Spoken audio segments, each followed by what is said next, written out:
There we go. Welcome, everyone. It's July 8th, 2017. You are watching MogTalk. If you are new to MogTalk, it's a podcast where we bring the community together to discuss topics ranging from Chocobo racing to Savage raiding. And today, our focus will be on what the outlook of raiding in Stormblood is shaping up to be. To discuss the matter, I am bringing two guests on who I completely respect in all manners relating to raiding. Please let me introduce them. First, a player who has been on quite a lot of shows that we've had. One of the guests I would say has the best minds when it comes to raid discussion. Co-host of Unchained, champion of viewers' hearts, the one and only Choy. Hey, Bach. Hey, how's it going, guys? Bach, Rusty. of course, dude. How's Stormblood been treating you, dude? It started off a little rocky. I got the Row block. Oh yeah. Oh yeah, it was pretty brutal. I think it was like I kept track of, I think it was 29 hours of clicking before I actually got through. Oh my god. So yeah, shit was a little rocky, you know. I was a little mad at the game. A lot of people were really mad. How long did it take you to get over it? Did you like? Oh man, we went through like couples counseling and everything. I don't know if I could, I don't know if I could trust her anymore. But slowly but surely, I kind of rekindled my interest in the game, and yeah, I'm having a lot of fun right now. Do you feel like you guys are stronger because of it? I don't know. I don't want to experience that ever again. Okay. The same. All right.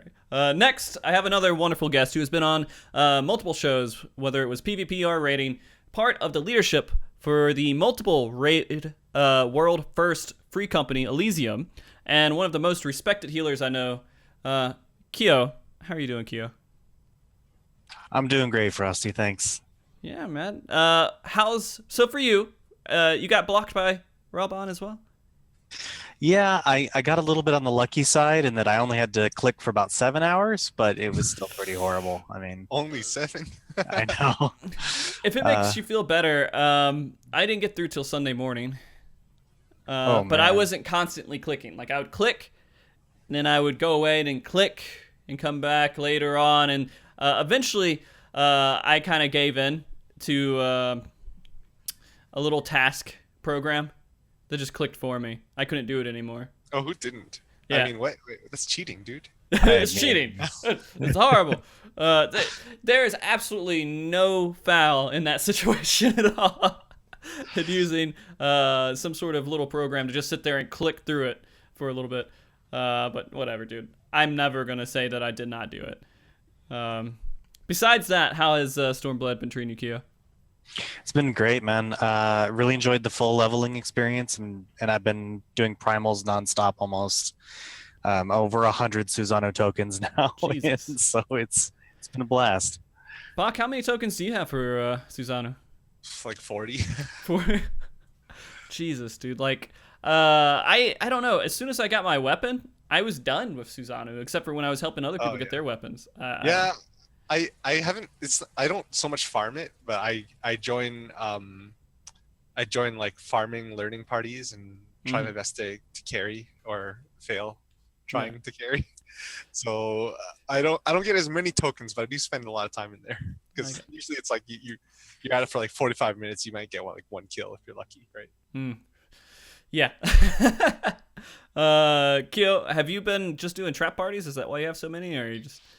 No, man. The way you rack up a whole lot of these tokens is my raid group decided to use it as sort of like a bonding, trying to speed kill Susano. So it was literally just like kill it every 7 minutes or so. It was, our best times are much shorter than that, but it was initially like 6-7 minutes, just over and over and over and over again. So we were trying to be competitive. I think we were like top 5 right now on the speed kills, which is my casual raid group. It's the group that's planning to raid semi-casually moving forward, and we bonded through it. So that's awesome. It was fun. Yeah, dude. Like, is it a fun fight, the speed kill? I think it's fun. I think there's a lot of room for optimization, a lot of interesting ways to handle the mechanics. Like the very first time we started putting healers in the swords, we were like, "There's too much damage. Are we going to be able to do that?" And we put healers in the swords, like in the clip It's at so the much beginning, better. and it's way better. It's way So better. And much it's better. fine. Hmm. So the only problem is that when I go in the first sword and I come out and AO spawns on top of me, and my co-healer like can't click the sword anymore, and that was frustrating at first, but it's fun. Yeah. Okay, awesome. Is that the only one that you're speedrunning, or are you doing lack as well? We did a little bit of lack, but I mean, a couple hours total versus Susano's been like multiple raid nights of Hmm. long raid nights of like 4, 5, 6 hours. So we've vastly more time on Susano. I don't. For some reason, I feel like Susano is like a more enjoyable primal in the fact of the atmosphere and experiencing like the boss and fighting that boss. I don't know why, but It's more interactive for sure. yeah. I mean, I like the vril mechanic that lack has, although like it's way over obvious, and like once you figure out that you just click it every time that you get hit, it's not as challenging or it's not as thought provoking. But like, it was interesting that they're throwing that out there. Susano, I don't know, the guy, his voice acting and everything else, like I'm into it. I don't know what it is. I'm happy fighting this guy. Um, I don't know. Have you been doing lack, Buck? Yeah, a little bit. The fight's less interesting to me, so I spend less time in it. Mm-hmm. But yeah, I've done a few of those. Yeah. As far as speed killing it, I think the sheer RNG of the ads phase just makes it like such a pain in the ass to speed kill that you don't even want to do it anymore. Pretty much. Like I don't like the idea of like getting completely boned on your speed kill because after you killed the second Lamia, it jumps to a full health one instead of to the Yeah. low health ones, and you're just like, oh great. Yeah. It can, Uh, if that's you time 30 it seconds just off our right, time. it could jump to the one that you just killed too. Oh no. Yeah. Oh my god. It's like I didn't think that they could ever make an ads phase worse than Sophia with that paladin that like parries you off the platform. That's the worst mechanic. Somehow managed to beat. I love that mechanic, but I hate it as a tank. It's the most BS mechanic as a tank. Like, why would you? Like, why would I just have to sit there now after they put up that what a horizontal or vertical or whatever it was? God damn it. But yeah. Sorry. You just run it over to the other ad and hit the other ad instead and let your monk, use elixir field and get thrown off the edge. That's Yeah. Okay. that's the strat. No, you can kill your team pretty easily. So I guess you're right. That is the part of the PVE PvP. That is part kind of No, fun. the best part is when the scholars like bring them together so we can bane, and then they bane into the parry, and then it's like get knocked back. What? Oh my The god. best is when a ninja uses dream within a dream. So like they just get thrown to the moon. It's crazy. Just get launched to another planet. That reminds me of the 59 dungeon second boss and like Bard using all their off globals at once and just getting flown into the wall and dropped dead. It's great. Wonderful. All right. Well, let's get into our topic today, guys. Again, we'll be wrapping our minds kind of around what the raiding community looks like from the start of this expansion. We'll be discussing what the community kind of thinks, what the meta is starting to look like, the upcoming Omega content that will be here in less than a week and a half now. And if you guys have any questions at all, please feel free to ask them, and Karara will be collecting those in the chat, and we'll answer them, whether if they're super relevant at the time, we'll answer them, or around the end of the show if we don't have time during the actual question or the discussion we're having. To start this off, I kind of want to talk about the raiding community and what people are thinking so far about the expansion. I know what you guys are thinking, Bach, Kyo, but Bach, what's the current mood surrounding like your free company, the raiders you run with? Have they have any big complaints or anything? Is anyone like really exciting about anything? I think everyone's generally really excited because, like, when it comes to Omega and like when a normal mode comes out, same thing with Alexander. When a normal mode comes out, before the Savage mode comes out, it to us it's to a lot of people that's the content, right? To like I guess casuals who don't raid, but for raiders, this is a preview to things to come, right? So seeing just kind of based on what we've seen with the normal modes, it's looking really promising because they're getting more creative with mechanics, and the visuals are awesome.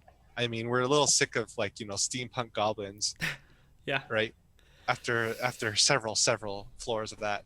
Mm-hmm. But the cool thing about this that I really like is the variety that you get. Right. It's like so much better, right? So there's that, and yeah, just overall, I think the um the general feeling is excitement, I'd say. Okay. Kyo, is it kind of the same in your realm? Yeah, I feel like it's pretty much the same. Like we're pretty hyped for the tier coming up. All the fight previews, especially Omega 3, look really exciting. So except for me personally too, but you already heard that. Right. Yeah. So that's awesome. I mean, there's a lot of stuff that some of the complaints that I heard from certain people were that even though it's not robots, right? It gives you nice variety and everything else. It doesn't feel like it's really attached to anything. It just feels kind of like thrown in there. Here's some bosses to kill, kind of thing. Yeah, here's some bosses. It doesn't feel like you're actually going up against something that you can relate to. None of the scenery makes any sense to kind of. Well, I mean it does, but it doesn't make sense to what you're doing currently in the game. It's just kind of random generated stuff. Yeah, so it's not like linked with the story and stuff. Yeah, it's not linked to the story. You don't feel like you care about it. You just feel like this is a boss. Yeah, you're right, and that's actually something that people complain about in Alexander as well. And I think that is kind of intended design, is that so many people really like the story but have no interest in raiding. Mm-hmm. So like, they kind of wanted to separate that. And maybe that's just kind of my guess, but I don't know. I mean, I don't really think that either. I know, like Moon, like saying in chat, like it's connected. Like there's connections to it, but it's not like you were going through this whole story and then we're like, oh, XDef is like a boss that we are chasing, and now we get to fight him. There's nothing like that. It's just out of nowhere. Sort of Deus Ex, freaking DBZ tournament arc. Suddenly Right. thrown into Dragon Ball Z tournament arc with all these crazy villains you've never seen before. But I mean, it makes sense lore wise, like how this is happening. But yeah, you're right. They're sort of kind of shoehorned in. Right. And I mean it's interesting in I guess the fact that it's creatively they can do a lot of really cool stuff. A lot of amazing stuff with this. But it just you still don't feel that special sense that you had back in Coils. Like you were attached to Coils for most part. And I guess like you knew what you were going into. It kind of you felt that going in there. Am I wrong with that? Compared to Coil? Yeah, like Coil 1 through 5, right? You're going through there and you're fighting stuff. That environment kind of made sense, I guess, or is it different? Well, yeah, Coil was more central to the main story as well. I mean, the main antagonist is in there, but that also left a sour taste in people's mouths who don't rate at all. Mm-hmm.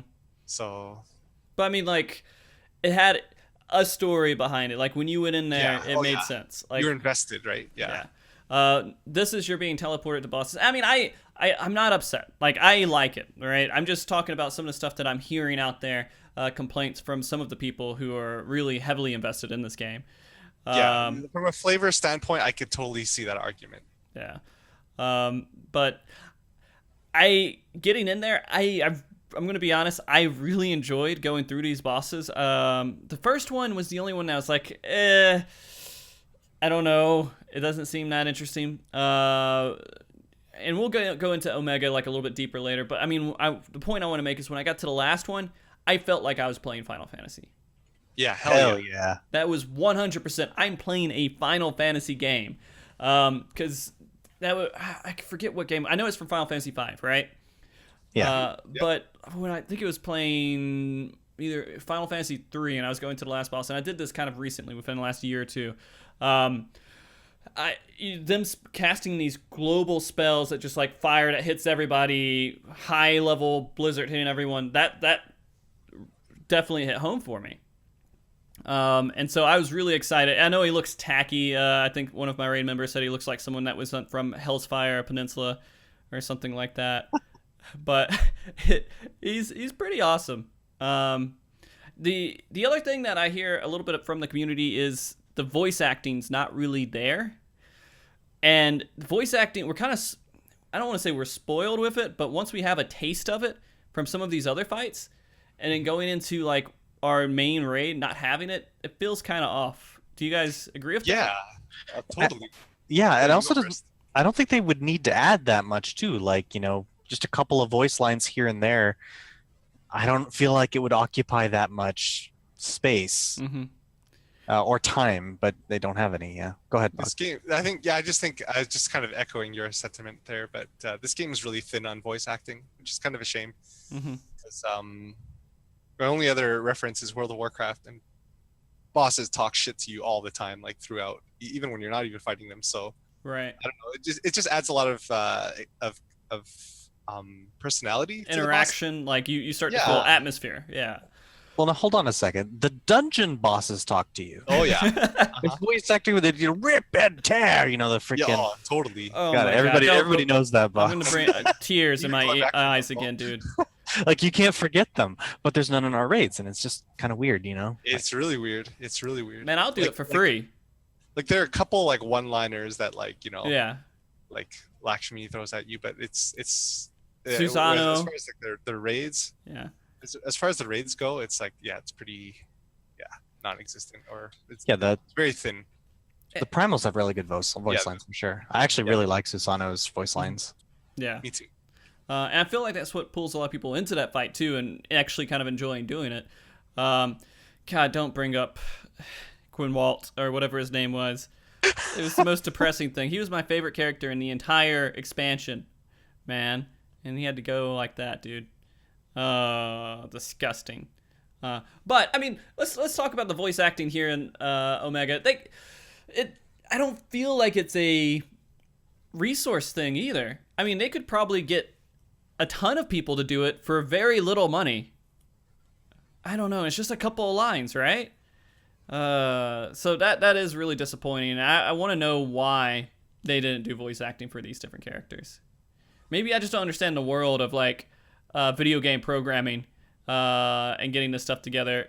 Kyo, do you have any idea about it at all? I don't have any clue except that it might be like I mean, they haven't had voice acting in raids before, right? I'm like thinking back over the raid tiers, and I don't remember them ever having voice acting for anything. So it's kind of strange. They have it elsewhere, and all the primal, like not all the primals, some of the primals, but Mm-hmm. I mean, Ravana's like really known for his voice acting, right? Like that's the thing. One of the things that stands out a lot for people. Yeah. But they don't do that same treatment to any of their raids. I think Quick Thinks would have been really appropriate, for example, to have voice lines, Mm-hmm. because he was such an iconic character from Midas, and no. Yeah, it's kind of weak. Yeah.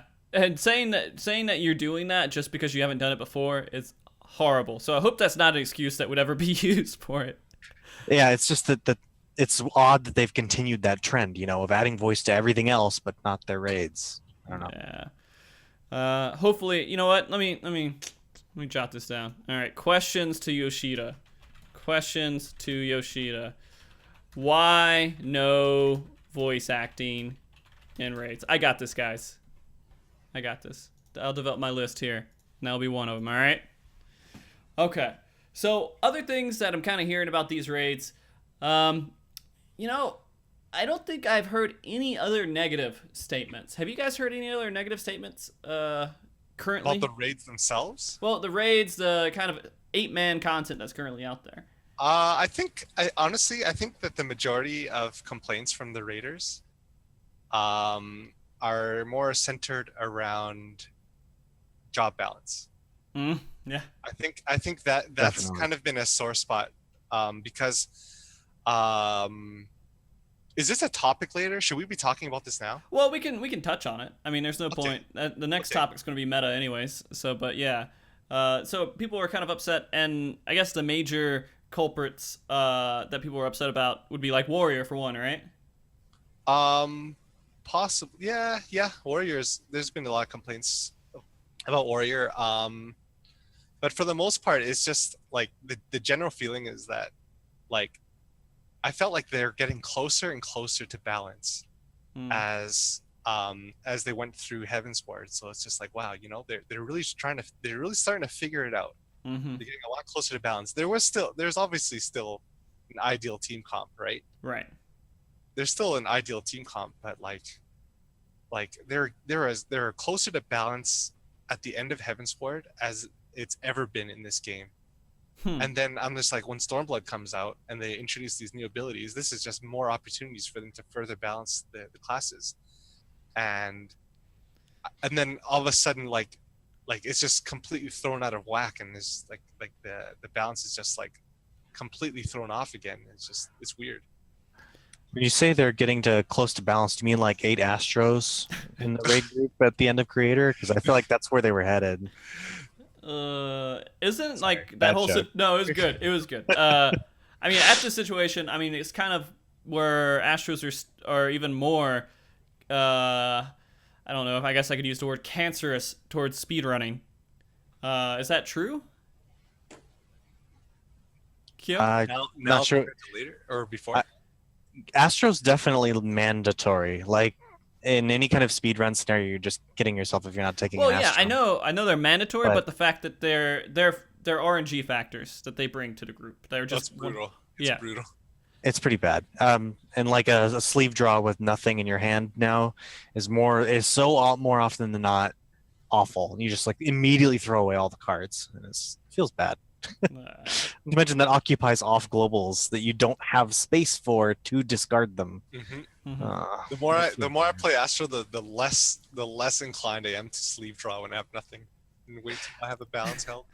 Exactly. It's so much better if you have something held already, Yeah. or a Royal Road at least. Yeah, and I think it's just like, our instinct is to put our cooldowns on cooldown Mhm. ASAP, but I think sleeve draw is kind of an outlier. But yeah, anyway, sleeve draw is also it's another layer of RNG when it comes to speedrunning. It's just like somebody starts the fight with double balance and then gets like the perfect sleeve draw every time. How are you going to beat that ever, right? Right. It's rough, yeah. I mean, luckily, like speed kills, generally speaking, line up where like Susano is a good example, just because I've been doing this so much lately. It's like you get the one balance at the beginning, you get the one on the reopener after the sword, and you get the one on the pot near the end. So there's 3 critical balances where if you don't have those, it's a throwaway run. You're not throwaway run. not competitive. But you get 2 guaranteed by drawing one on the pull. So you guaranteed 2, so you only really have to draw 1. And over the course of a 6-minute fight, it's not hard to draw 1 extra balance. But so if a team gets a 4th balance, like that's somewhere in the middle there, it's not super effective, but it is effective. Mhm. But still, it's still RNG. And yeah, if you get the 5 balance Dream Susano EX, then it's gonna be hard to beat that. But You know what the funny while we're on this topic, and it's kind of in chat a little bit too, FF Logs now excludes balance in some of the parses, or they give you 2 numbers. They give you one with balance and one without balance. see, I looked at that. I think it's still wrong.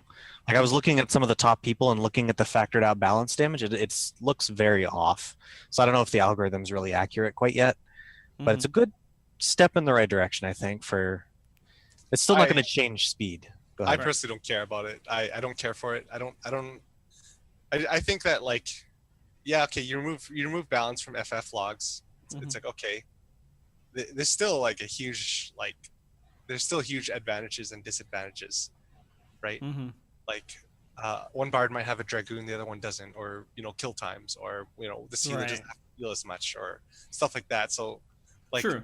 I think when it comes to rankings and stuff like that in FF logs, it's already kind of a joke as it is. So I don't really care about stuff like that. A lot of people do, so more power to them. But I don't know. I just don't really care about the whole. I don't know why they're separating balance. Like, because they would have to separate like tons of factors. yeah, where do you stop, right? Yeah, it's literally just to spot people that are padding. Like for example, there's a Paladin at the top of the board or somewhere around there who got 100% uptime balance, and most of those were enhanced balances in like a Susano clear, and it's like you can spot the padding right away. Like you Right. just look at it, there's like 1,000 damage DPS difference between his actual and minus balance. It's like, oh, okay, that's a pad run, but that's it. That's, Right. that's really what you get out of it. Yeah, it's interesting. It's kind of interesting to see what he's doing with the site.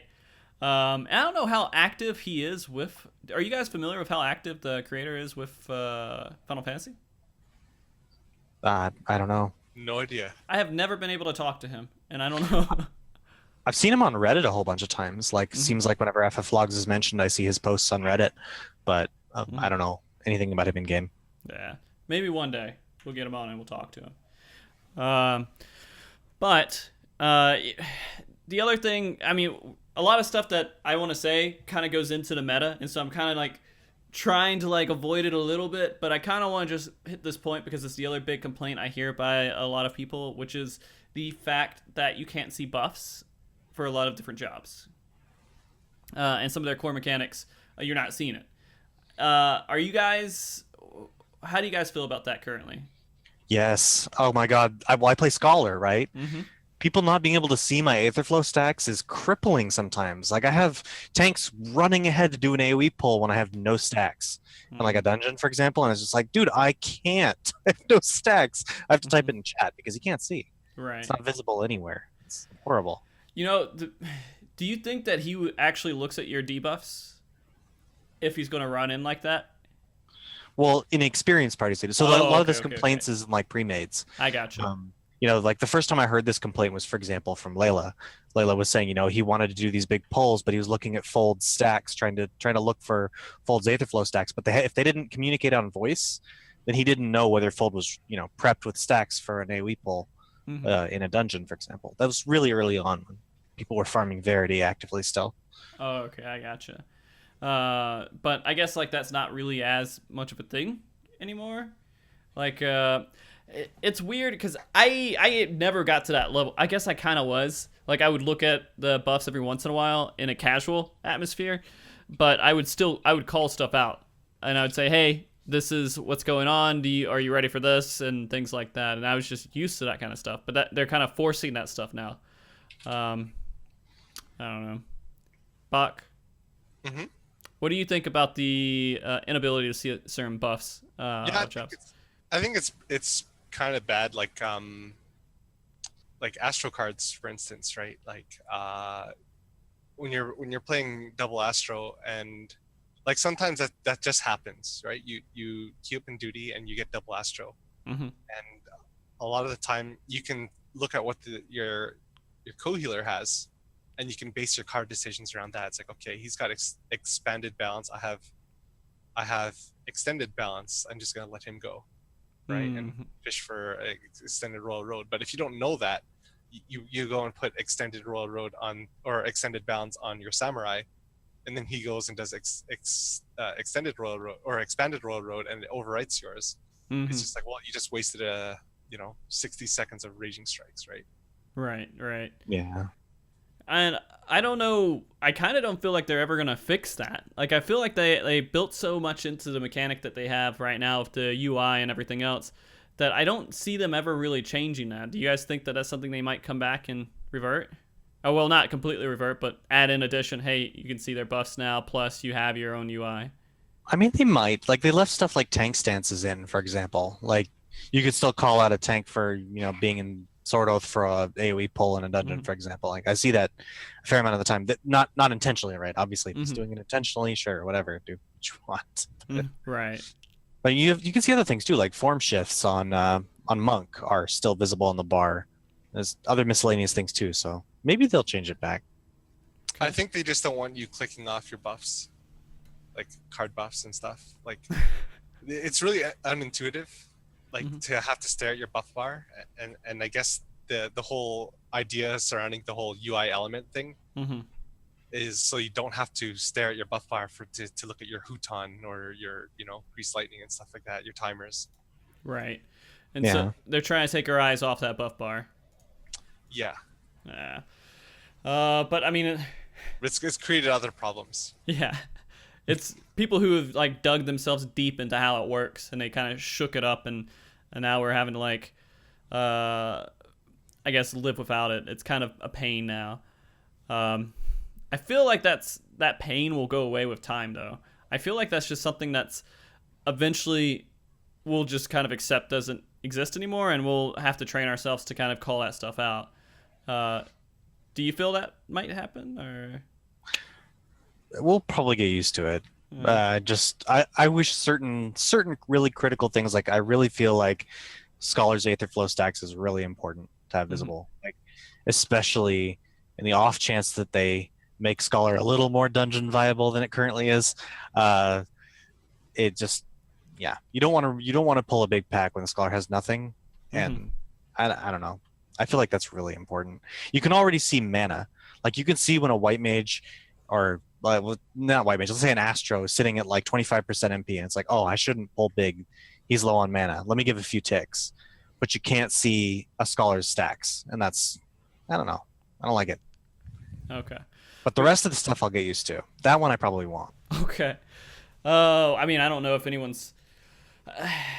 I mean, a lot of people have been complaining a lot about Scholar, and I guess we could kind of go into the meta part here. I feel like this is the conversation is definitely heading that way, anyways. A lot of people have been kind of complaining about Scholar in general, which is funny because everybody, when we had the healer show, was pretty much like White Mage is dead. Yeah, it's about White Mage. But a lot of people are now saying Scholar is probably the one that's dead. What do you guys think about that? So I have a lot to say on this. Okay, you go first.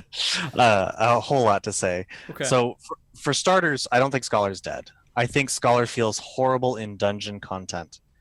Basically, anything 4-man that is taxing on your MP, where you have to chain cast Adlos to be effective, because Physic is awful. I mean, it's 400 potency. There's no other healer that's forced to use a 400 potency heal, or they overlap Adlos sometimes where the shield has no effect. Like Scholar healing is in a really awkward space when it comes to chain casting heals now.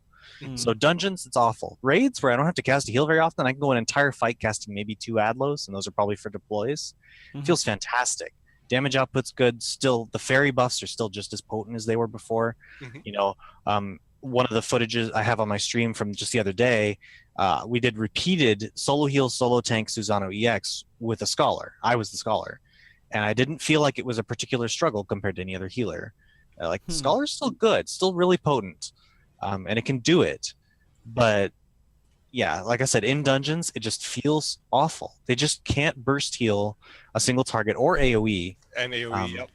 Unless the AoE is spaced out 30 seconds, then we're okay. Like as long as you give me 30 seconds to recover, it's fine. And how do you feel about the mana economy as well in dungeons? You start to feel that too, right? Yeah, it's similarly bad for Astro. Like I've had a whole lot of Astro friends complaining to me about running out of MP in dungeons. Yep, same. But I didn't have too much issue with that, but that's because I played a whole lot of PvP on Astro. As soon as I started noticing my MP was low, I started fishing for Ewers. Right. And Ewer, Lucid, and Celestial is a full MP restore. Oh, it's crazy. So you start holding Ewers for dungeons instead of balances, and you still use balances and bowls, of course. But if you get a Ewer, you don't shuffle it; you just keep it because right. Yeah, you value it more basically. Yeah, so Astro can solve their problems. Yeah, and I also felt like some of the dungeon gear was really low on piety. So yeah, that too. I had a lot of healing. I had a lot of MP issues leveling as a Astro. But Scholar has no solution for the MP economy issues. Like they literally they have nothing. You can't just energy drain for your MP anymore because you need those stacks to get throughput healing, or the tank will just die in AoE pulls. So yeah, it's a bad situation. We used to energy drain in excess to handle our MP problems before. We just throw in more energy drains and you'd be fine. Right. But Adlo is just so expensive now that we can't afford to do that. Right. It's rough. That's absolutely horrible to hear, because Scholar was my go-to dungeon run. Like if I wanted to go through a dungeon and be done within seconds, I would do a Scholar. Oh, it's so fun. It used to be so fun. Like Bane is the most satisfying thing to me. Yeah, it scales really well though. Like going into a dungeon as like a full best in slot Scholar and going through it is really not bad at all. Like the more powerful the fairy is, the much less stress there is on the Scholar, and the easier it is to AoE. But I mean, the Bane nerfs still make it feel bad when you're in big packs. So shrug. But now White Mage is kind of taking that position, right? Oh yeah, White Mage is awesome. Stupid, man. Never stop holying. Oh my god. So it's funny. I guess we were talking about it on the show before, and we were saying that White Mages, they're going to be fine, but the way they did Lilies is kind of uninteresting, and they probably should rework the system. Do you guys still feel it's uninteresting? Yeah. Oh yeah. Oh totally. Definitely. I think that's exactly how how I felt about White Mage before. I thought our assessment of White Mage before was pretty spot on. and in before Muni says, "I told you so." But yeah, I thought white mage was fine. And before the sky was falling for white mages, and now the sky is falling for scholar. And like, I don't think scholar's in a bad place either when it comes to raids. But I think people are just overreacting. However, I will say that like that doesn't mean that scholar doesn't have any reason to complain though. Right. Like, is scholar strong in raids? Yeah, they're still strong as long as fairy's a thing, indom's a thing, and now they have chain stratagem. So as long as that's a thing, you know, scholar's still going to be very strong. But, so right now, do you feel like the healers are kind of really balanced, or do you feel like no? Okay. Astro. Astro is where scholar used to be, where you have like you have Astro, and then you have like a sidekick, whether it's a white mage, scholar, or maybe even another Astro, which I don't personally like double Astro, but anyway, that's just how it is. That's not how I necessarily want it to be, but that's just how it is. Okay. But the fact that scholar and white mage are such at parity with each other now is, I think, it's a good thing for both classes because that makes them both viable. You're always going to bring the Astro now, but now you have a choice between an Astro or a scholar and a white mage. Yeah, that's what I think. Okay. Yeah, and one of the things we talked about in that MogTalk about white mage, I think, was that if the raid tier demands a lot of throughput healing, that's going to really lean a little bit towards white mage, because white mage has always been really good at lots of throughput healing, and they still are. They have the best GCD. They have the best healing GCDs out of the three jobs. And so then that's who you want to spend them. And the MP economy might actually be a big deal. You know, you look at a fight like, you know, Omega 4, and all the AoE damage is coming out, and depending on how that's tuned for Savage, white mage's MP economy and the raw AoE healing power is going to be really attractive. Yeah. So their ability to recover from anything, like when I join like a clear party or something for Susano, when I'm on white mage, I feel like I have so much control. Like, you know that one part where he does that get skinny mechanic where you all have to pile up in the line, yeah, then everyone has the water buff and gets hit by it. All you have to do is cure 3, and you just let everyone get hit by it. Just cure 3 and they're fine. So the level of control that you have and stability that white mage affords is like amazing, but scholar is still DPS optimal, right? So it's a choice. Well, here's a question from chat from Mighty Germ. I was talking with my co-healers, and a question popped into our minds when planning for Savage. What is the scholar best at? Astro brings better shields, party buffs. White mage is better solo damage, MP economy, burst healing, and single target, and off GCDs. So what was scholar best at right now?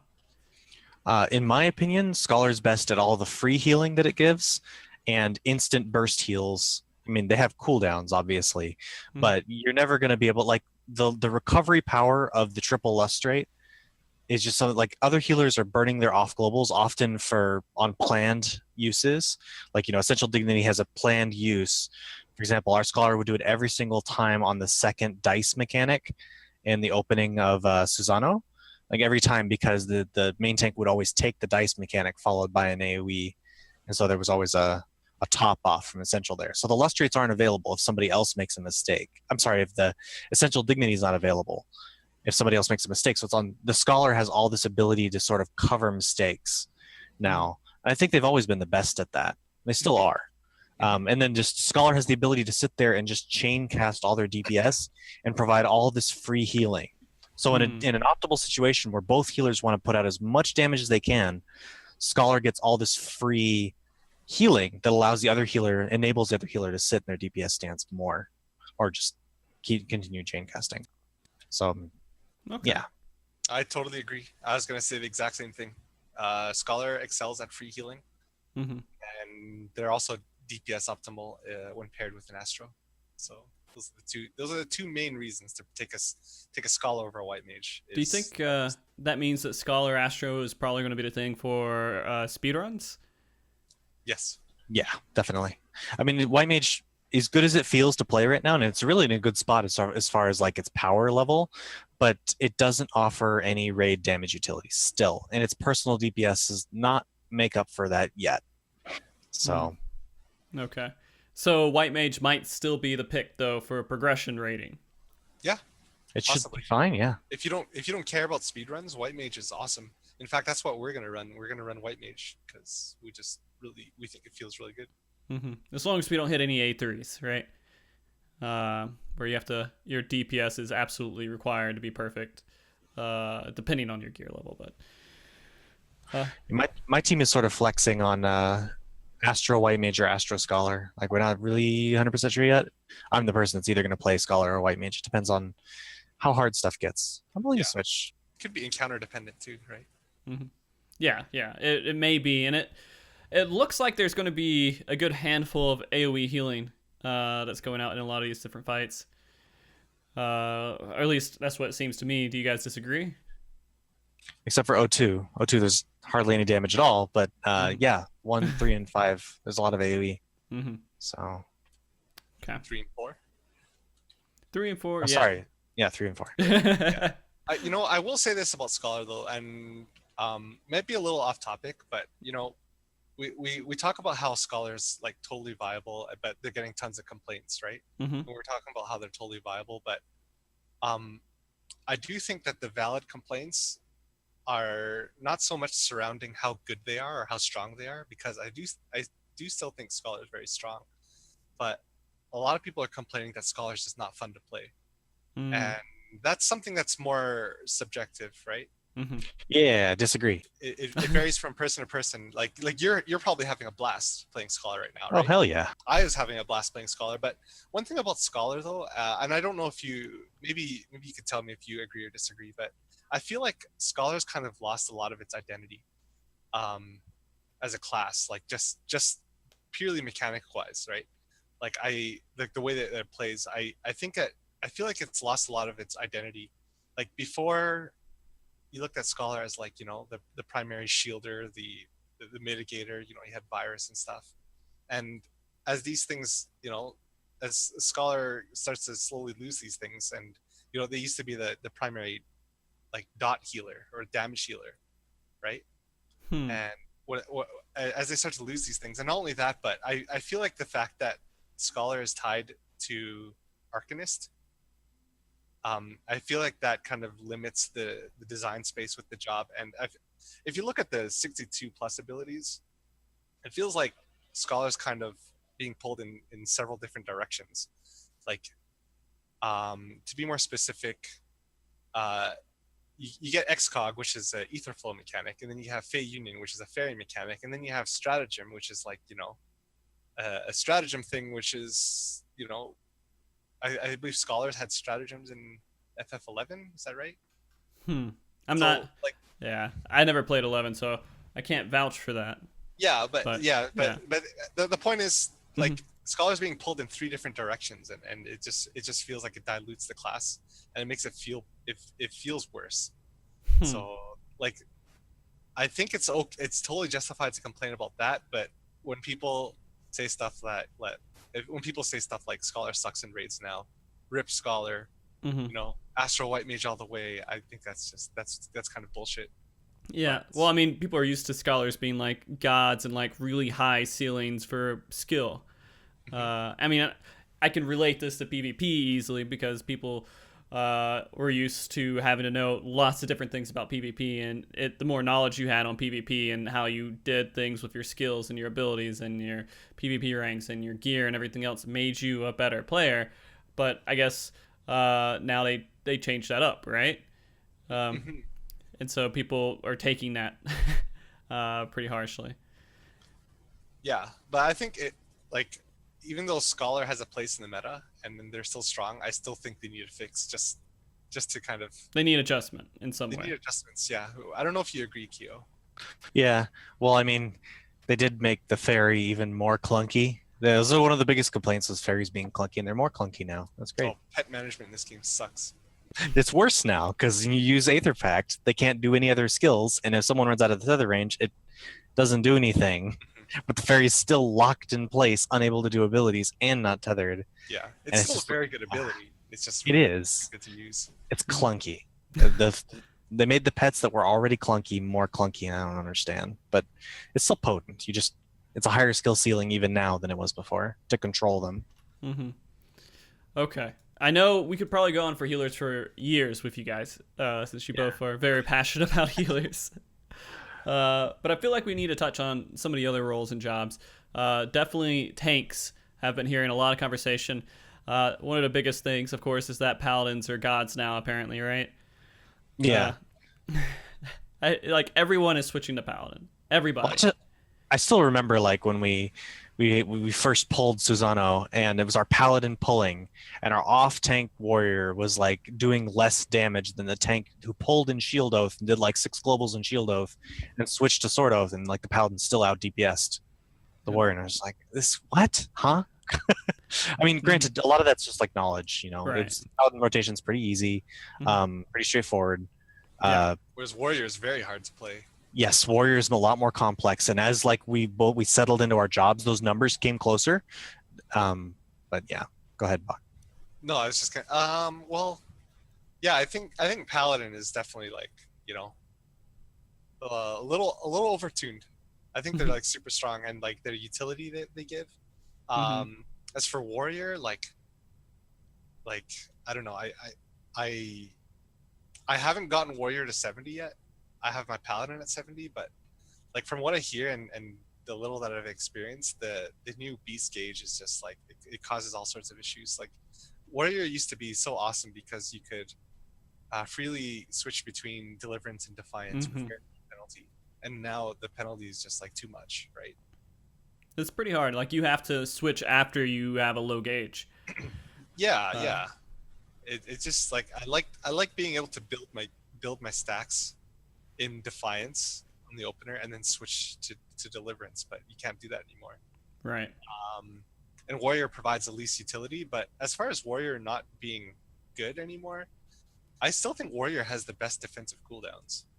Right, so they would be good main tank. Well, main tank, off tank. I know these are bad words to use. And their damage while in tanking stance is still very strong, right? For what it's worth, I mean, we don't know until Savage comes out to, you know, how much we need our tanking stance, right? But if your intention is to stay in tanking stance, warrior's not bad. Yeah. But the alternative is like, look what Dark Knight got, and the Blackest Night is probably one of the most amazing skills I've had a chance to see. It just feels amazing to use. I don't know, on-demand shield that gives you a bonus if you absorb it, so if you use it correctly. I don't know.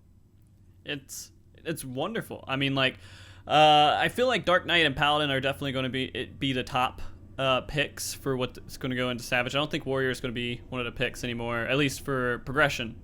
Do you guys agree with that? I don't know. It depends how much you're going to need the mitigation. Yeah. Yeah. Warrior still has the best cooldowns. I honestly think, out of the invincible moves, this might sound weird to say that something's better than Hallowed Ground, but I think Holmgang's actually better than Hallowed Ground. Most people especially agree. Now yeah. that Benediction is at 3 minutes, so it aligns with it, right? So it's like a get out of jail free card for tank busters now, every 3 minutes. So that's pretty sick. You don't agree? Hallowed's so OP, man. Hallowed's totally OP. Even with the 7-minute cooldown, even though you can't use it every 3 minutes, it just creates so much safety out of nothing that it's just crazy. Hallowed Ground is absolutely amazing. I've been defending it for years, but I do agree that Holmgang is more powerful if you're with a group of experienced players. It's hard to say. I mean, like you can make an argument for each, but yeah, like. It also depends if you could cheat mechanics with it. That's true. Some mechanics are completely new. Like, for example, Susano's first Tank Buster, as an example, does not create a Vuln stack if you take 0. Yeah, that's true. So it's just, like, it completely changes that dynamic by suddenly creating, like, normally one of the tanks would have a slashing debuff. This is back when we had tanks still doing swords. And so that tank swap was awkward because you tank swapping onto a tank that has a slashing, so you'd suddenly, like, take a crit for 23k right after the tank swap. And it was like, oh, what happened? But completely ignore that with Hallowed when we were in Prague and learning it. We don't do that anymore. But right. I mean, that it feels Paladin is at this point of like I played it a good bit in content recently, and I feel like Paladin is great. It's good, but maybe we need to tone their damage down a little bit. But in this situation, you can't really tone their damage down, but maybe tone everyone else's damage up a little bit more, or at least Warrior. I feel like it needs to go up a little bit more. Paladin, it has 2 rotations now. It's super simple, super straightforward. But then you have all these other cool things that you can do besides just DPS, like cover. You have intervention. You can plan your cooldowns to go around with intervention. You have I haven't even.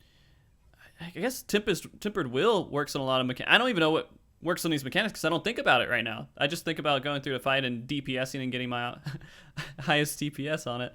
But I feel like they have a lot more going for them just because of those utilities. And when you have things like warriors don't really matter with Storm's Path anymore, right? Mm-hmm. Well, I want to go ahead.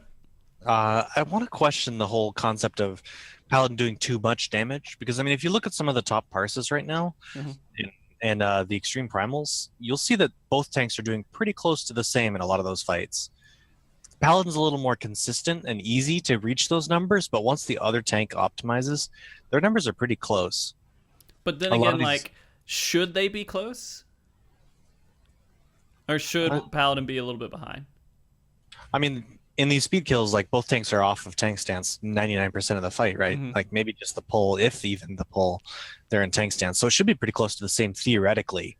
If anything, the Paladin's getting shield swipes too, because they're tanking, which is more of a DPS increase. And they're still close, right? So, I mean, it's not as dramatic, I think, as people make it out to be, but yeah, I agree. It's definitely easier to get high numbers on Paladin. There's a low skill cap to get there. Yeah, exactly. Yeah. But Warrior and Dark Knight can do it. Just need to. It's a little harder. Yeah. And it takes fight knowledge too, because Warrior can just get completely screwed by phase changes if they don't know the fight. Whereas a Paladin is just like, oh, there's a phase change. Oh well, doesn't matter to me. Okay. Yeah. No, that's true.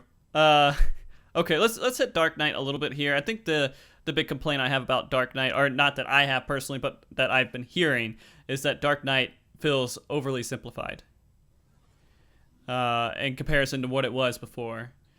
Do you feel like that's true? I'm guessing yes. Sorry, say that again. Dark Knight feels like it's too simple now.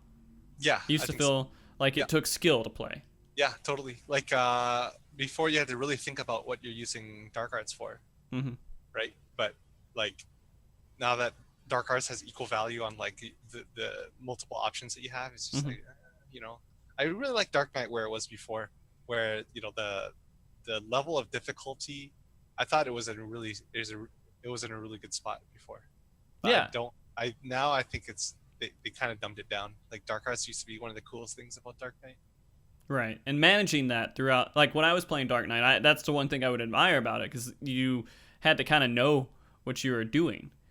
And now I feel like that's not really relevant anymore. But it's still a good tank. People still probably want to take it to do content. Kyo, do you have any thoughts on it? Nothing new or interesting, I guess. Okay. Well, I like Dark Knight just from the way the kit's sort of user friendly now. I mean, I feel a lot less intimidated by playing Dark Knight, because before I didn't play it very much. And so I got called into doing a couple of raids on Dark Knight, you know, before Stormblood, and I get really nervous because it's a really rewarding class to play well, but it was, I don't know, it's more accessible to me now. I feel a lot more confident playing. I've been playing it in just dungeons. I don't have it at 70 yet, but okay. I don't know. I like the way it feels once you get to 70, probably. Before that, there's just miscellaneous problems like blood price feeling awful, but I don't know. Okay. All right. So let's settle some of these other jobs we got. What DPS job is being crapped on the most? If you guys had to pick one. Dragoon. With Machinist. Dragoon and Machinist? Both, yeah. Those are my top two, yeah. Okay. What's going on with Dragoon right now that people are hating? Punishing rotation that even if you get it right and optimized for a fight, you're still not the top DPS. Like, I don't know. It's so much can go wrong with the Dragoon rotation. And if you ever drop blood and you just throw away all your eyes and you have to start over, Feels bad. Yeah. And it's crippling. Yeah, your damage is done. Hmm. Yeah, and doesn't it take like so long for you to build up your damage too? Like, I haven't played. I have not played Dragoon at 70. So, Yeah. but Neither have I. I mean, and just to make sure everybody knows, we all don't have everything capped at 70 right now. We're going a little bit off of what other people are saying right now. If you know anyone who has everything capped at 70 at the moment, please let us know. That would be an interesting person to talk to. but people say like Dragoon is it's kind of like the very reverse situation of like say Scholar, right? Where the class itself is like really fun and it's just like not rewarding, right? So like a lot of people are just like, I love playing Dragoon right now. I love playing Dragoon. Like our melee, Momo, he's really good at Samurai, and Samurai is just like really strong right now. But he's just like, I really want to play Dragoon because it's just so damn fun. If Dragoon gets buffed, I'm totally playing it, right? So that's kind of the reverse of how some people feel about Scholar, where it's just like, yeah, you know, Scholar's not that bad. It's still pretty strong, but it's just not fun to me anymore. And again, this is all subjective, but like I just kind of see Dragoon as kind of the reverse of Scholar in that sense. No, yeah, of course. When we bring Machinist into light, like I played a good bit of Machinist so far. I haven't capped it out over at 70. But one of the... it's weird. From what I'm hearing, it's not doing a lot of DPS, for one. Even when it's played really well. But if you mess up, or if you overheat and then you have to build that back up, it feels horrible.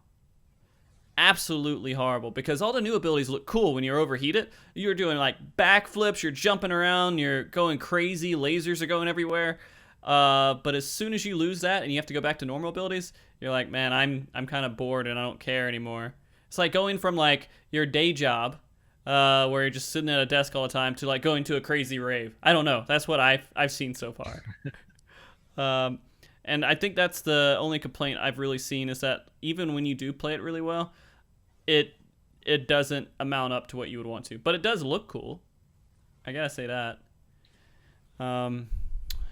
The other one, hey, Black Mage. I actually haven't heard the complaints about Black Mage. Have you guys heard any complaints about it? So what I've heard about Black Mage is Astral Fire is apparently really annoying. I don't really know many details about it, but it's apparently really annoying to try to keep up Astral Fire now, like it's been reverted. But I don't, I haven't even touched Black Mage since the launch, so that's just completely hearsay. And of course, Black Mage has always been a chain casting, I need to stand still turret class, and all the fights we've had so far have been pretty movement heavy. So there's that too. I don't know. I feel like they're in a position similar to Samurai, where they don't offer any raid utility at all. Raid DPS. They're the turret, I do damage, feed me class, and they don't do enough damage to justify that role right now. So they're just not that valuable. You know, Red Mage does pretty darn good DPS, and then they put out this massive raid buff with Embolden. Not to mention like the boatloads of like other utility that they offer, like they just have like infinite MP pool and like infinite swift cast, so it's like perfect prog DPS. You guys think that Red Mage is definitely going to be the pick for one of the range? For prog, at least, yeah. I think Red Mage is sick right now. I think they're so powerful. I'm a fan of both Red Mage and Summoner. Summoner's, I think Contagion's being a little undervalued right now, but Summoner and Red Mage both put out really good numbers and have utility that's really useful. So the only reason people don't like Summoner is because of Bahamut, but yeah, gets in people's way. You can't see your character. Yeah, clearly. But you're summoning Bahamut, man. No, I don't know. Nah. I think Summoner also has pitfalls where you can like you make a mistake in your rotation and it's just tragic for you. Yeah, totally. Whereas other jobs not so much. Red Mage, I don't think they have anything similar to that except for your mana. You can't fuck up Red Mage, honestly. So, go ahead. Ease of use of a class is important in a progression scenario where your mind is all on the mechanics and on staying alive, and maybe you can't focus on your rotation as much. That's a really good point. Like, I think one thing that people overlook is that like you think of your resources, you think of TP, your cooldowns, your MP, But like one resource that people need to manage is like every human being has like a finite amount of focus, right? So like the more you have to focus on one thing, the less you have to invest on other things. So the simpler your rotation is, like I don't care how good of a player you are, the simpler your class is, like the more able you are to play it optimally while still managing all these mystery mechanics that you're still learning, right? So that's a huge deal. And I think Red Mage, while it's a new class, it's so simple and it provides so much utility and so much damage at like with very little effort. I think it's going to be extremely strong. And I feel like, this is kind of off topic, but I feel that I got 2 points I want to make. All right, I'm going to make the first one because it's kind of serious. If you want to have like a good comparison of how focus changes and how focus affects games, you can look at the difference in players in StarCraft, right? And so the person who can focus the most in a match will always win. If they know the exact same thing and everything else. Right? Yeah, multitasking, looking at multiple things and understanding exactly what's going on and being able to keep focus on that, it's insane. Like when I played StarCraft I 2 for quite a while, if anyone tapped me on the shoulder while I was playing, I lost my match. Like it was just done. Yeah. And I think that's when you limit those things and you make jobs kind of easier in that way, then yeah, you're basically like that. I feel like that was a perfect example, Bach. So thank you for making me think about that. Yeah, totally. It's kind of like a video game psychology thing. I wish that was more of a topic that people talked about. You know, how do you next on MogTalk, managing your resources and focus. Well, see, that said though, I feel like this is the direction that they're going in general with raiding. Is they want rotations to be easier. I mean, they've made a whole lot of the jobs fairly simple to execute. So I feel like some of these mechanics, like Dragoon's mechanics with the eyes and with Summoner's Pitfall with Aetherflow, is stuff that doesn't really need to be there. You know, like the punishment for Aetherflow, where you Aetherflow and you only get like one stack because you did it the wrong time. I mean, that's not necessary, right? Like they could just allow you to Aetherflow and get these stacks and still keep your buffer of Aether trails, right? I don't know why that. I feel like that would be a more quality fix that goes in the direction that they're trying to design the game than like straight up potency nerfs or buffs. Because right now, if you execute the job like 100%, a lot of the damage numbers are pretty close for Summoner and Red Mage, for example. Like if you execute at 100%, they're very close. It's just that there's so many pitfalls on certain jobs, it makes them less desirable. So I'd like to see the pitfalls addressed rather than, I don't know, nerfs. Well, I mean, would you really want to see these? I mean, that's one of the complaints a lot of people have is when you take away these pitfalls, you make them boring. Do you feel like alternatively reward someone who has a fairly dangerous job with a little bit higher numbers? I don't know. Yeah, I feel like you can meet somewhere in the middle there. And they said at one point that the more a job is influenced by mechanics and like it damages their DPS by mechanics, that job should be, the higher risk should provide a higher reward in terms of like ideal DPS. But we're not quite there yet. I gotcha. Especially for jobs like Dragoon, where they can get screwed so badly. All right. Well, I mean, that makes perfect sense to me. All right. So my next less serious point is, why is Ver in front of every ability? Like, why did this become a thing? Like, do you guys even know like the story behind that? Why is Red Mage Ver? I have no idea. I've been playing Final Fantasy games since Final Fantasy 1, dude, and I don't know what the hell Ver is. Oh my god. Lemon Pepper said he knows. I'm waiting to hear that. But that's just so interesting because like I saw it on Twitter at first and I was like, I have no clue what these people are even talking about. Then I figured out it was just the Red Mage thing. I'm like, oh, this is being blown out of proportion. And I looked at the Red Mage abilities and I'm like, what? It just doesn't make any sense at all. Don't tell me it's Vermilion. Whatever. Is that what it is? Is that really what it is? That would be completely boring. Oh man. Oh god, I hope that's not what it is. I'm still salty that Red Mage isn't a healer. Oh, I don't know. It doesn't feel like Red Mage should be a healer, man. What? Red Mage is like traditionally supposed to be a mixture of restorative and destructive magic. It's been like that since Final Fantasy. It is. But it doesn't. But it doesn't It fit is in. not. It is not. Has Vercure. Barely a freaking. It's just put in there and see just for them to be able to say, yeah, see, Red Mage can heal, just like in Final Fantasy 1. You can use it. I mean, this game is every class is so shoehorned into a role that you just can't have hybrids. I mean, no, but there are hybrids. There are hybrids. Mm-hmm. Well, like- are already DPS and healer hybrids. They are already like that. I mean, I don't know. I just feel that a class that's supposed to be a damage healing hybrid in a game where healers are already damage healing hybrids, it's just like perfect. And then True. them a DPS. I thought that was really weird. True. But a lot of people are going to disagree with me because they really like Red Mage as it is now, and I do too. But it just kind of like leaves a sour taste in my mouth.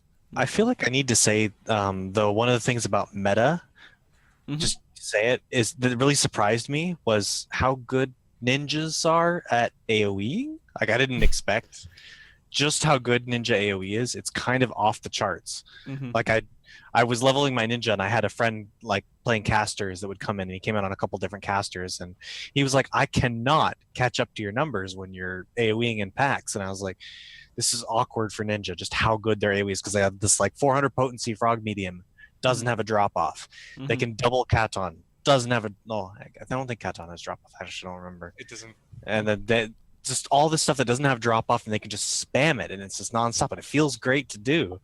Mm-hmm. I don't know. They used to be the It's worst weird. at AoE, like by far.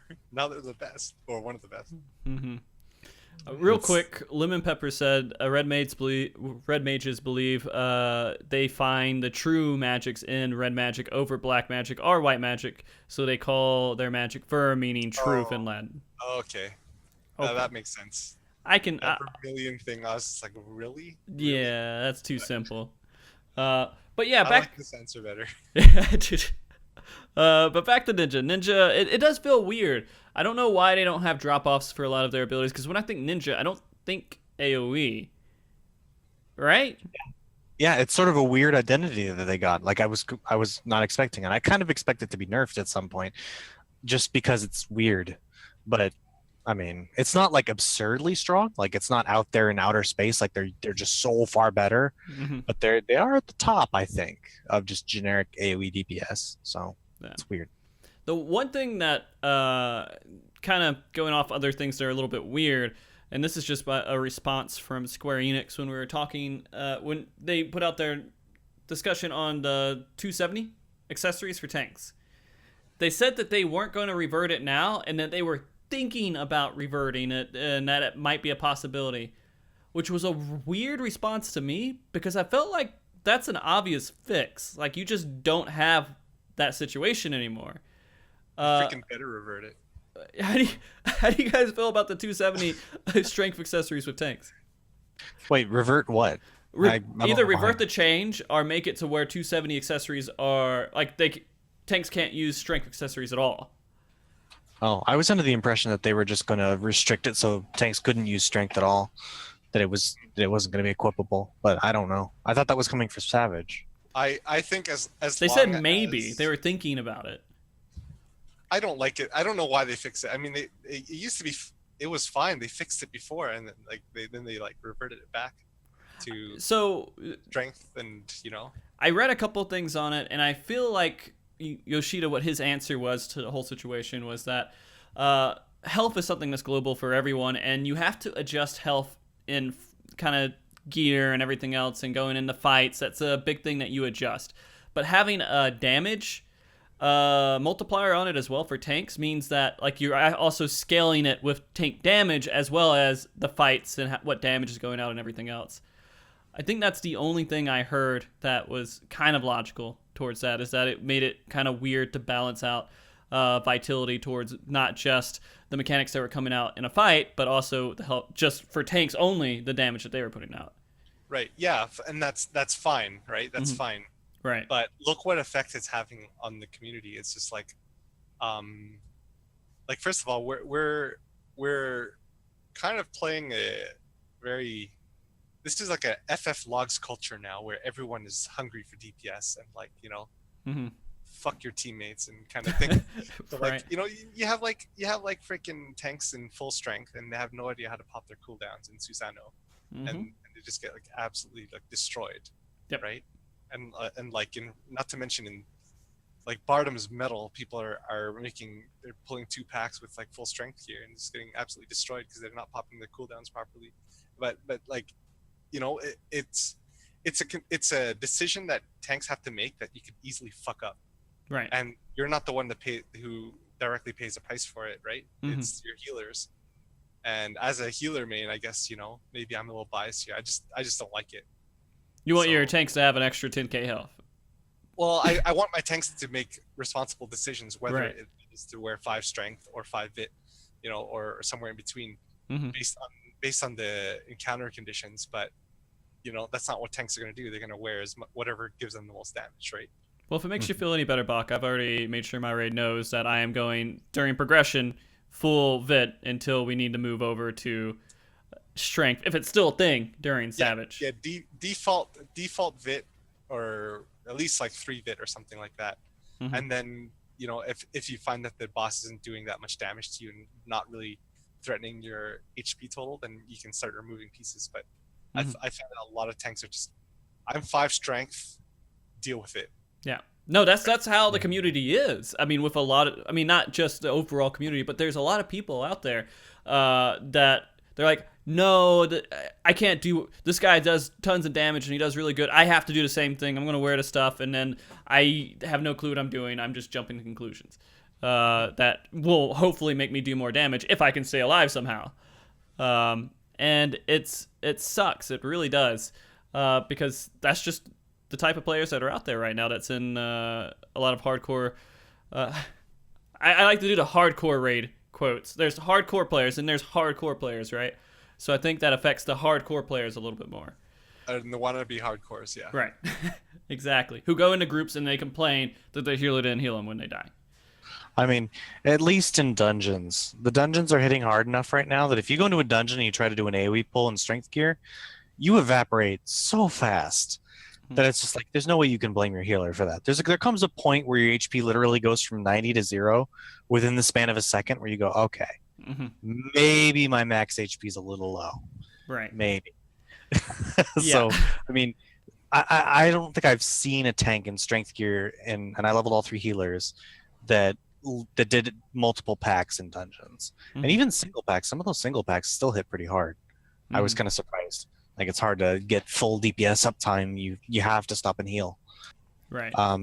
So, but the trials are something completely different. Like, Susano just does not hit that hard if you cool down all his busters. Yep, Right. if you use your cooldowns properly. But I had like 5 strength accessory Paladin pop freaking what is it?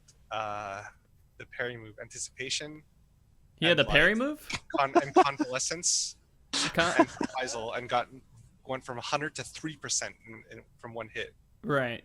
And I'm just like, oh, come on. Like, if you're gonna wear 5 strength, at least like learn the cooldowns first and then start dropping bit accessories. And if something goes to crap and people start dying everywhere, it's almost a wipe. Because if they don't know what they're doing, for sure. But even if they know what they're doing, you're adding so much more risk, and so no one can make any mistakes. Not just you, but other people can't really make mistakes either. I don't know. Okay, so if you guys had to guess right now, the ideal comp right now going into a Mega Savage without knowing the fights, just going into it, what would be your ideal comp? Should we even say that, or should we just be like, speed, or are we talking speed, or just like we're talking about progression? Okay. Progression. Who's going first? Whoever. You go first. You go first. I'll go first, sure. Okay. You go first. So tanks, definitely Paladin, Dark Knight. Okay. Healers, I still think Scholar, Astro. Personally, I just don't think that they're going to put in a raid that requires that much AoE healing. And then DPS would be definitely Bard and Red Mage for ranged, because they have a lot of utility. And then Samurai and Ninja. That's my comp. I would also accept Astro White Mage. Okay. Mine is exactly the same. except Astro White Mage. I think the thing is, like, Scholar's really strong. They got really high damage, and like you said, the free healing that they put out is huge. But I think when it comes to prog, it's totally okay for healers to spend more GCDs towards healing, and I think the sheer recover potential of things like Cure 3 and the mana economy when you have to res like 7 times, like a lot of, I think a lot of first kills will come down to the wire, and in a situation like that, I think I'd rather have a white mage than a scholar. But it's so close. But yeah, I agree from top to bottom. Dark Knight Paladin. Outside chance of Paladin Warrior, because I still think Warrior has the best defensive cooldowns. And if bosses hit hard enough to warrant that, then Warrior might be, I don't know, but oh man, Black Knight's so good. A Paladin main tank, basically having infinite Sheltron, so you're guaranteed a Sheltron on all the cast bar busters, combined with Blackest Night. He doesn't even need a cooldown. Yeah, that's so good. He doesn't need to pop anything. He can just you're right. on Blackest. Done. It's encounter dependent, but like I'm kind of playing devil's advocate here. But yeah, I agree. Dark Knight Paladin, Red Mage Samurai, Red Mage, Samurai, Ninja, and Bard. The thing with Red Mage is some people prefer triple melee with the Monk, and I think Monk is like extremely strong. I think they're as Clay's saying in chat, they're the sleeper pick. But I think Monk is legit, man. So I noticed both of you guys definitely want Bard. A lot of people seem like they want Bard in their group. Do you guys feel like Bard's just in a really, really good spot? We haven't really talked about it too much.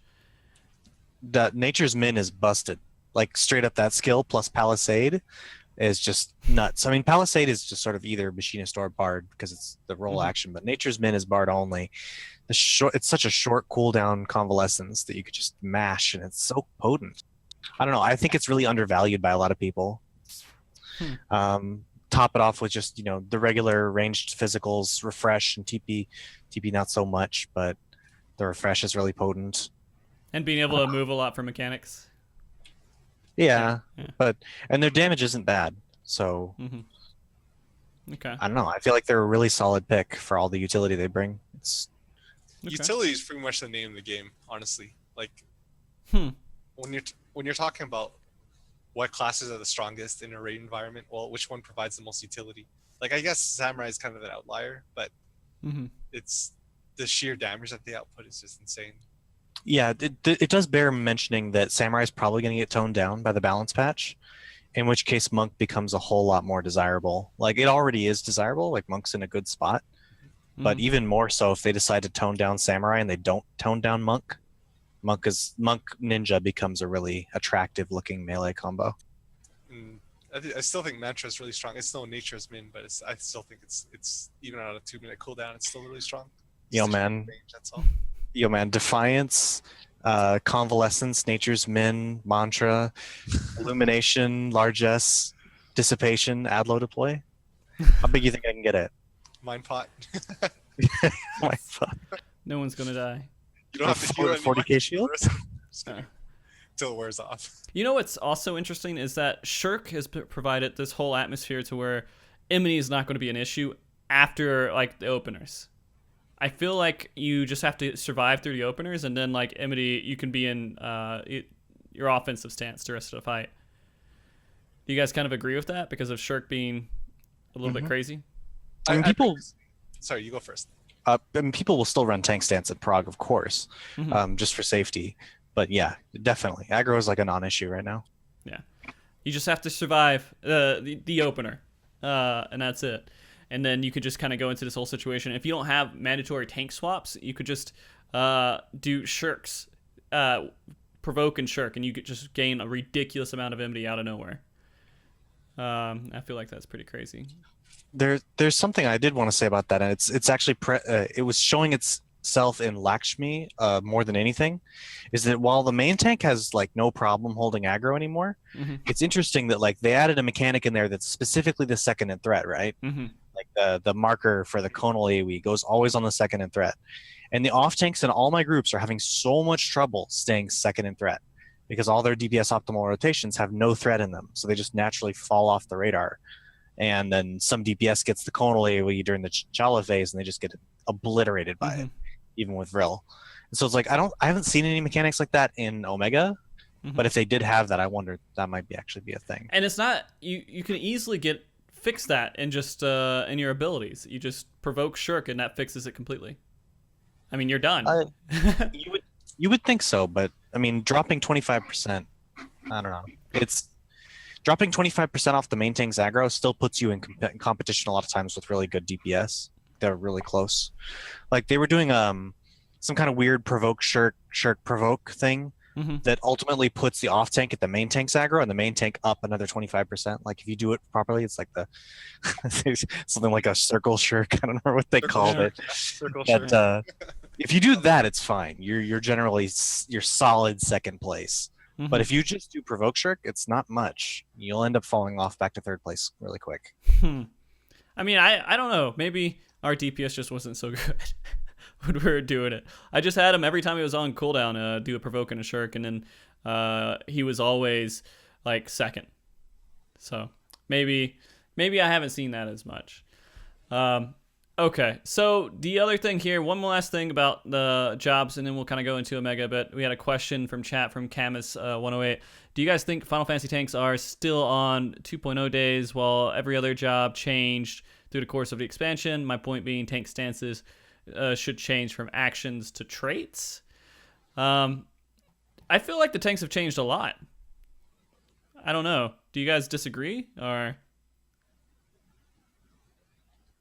In what way? I mean, so first off, Warrior completely got gutted almost immediately. But if we want to go like 2.5 or so, I feel like Paladin first was a 1-2-3 job, 100%. Literally, that was what Paladin was.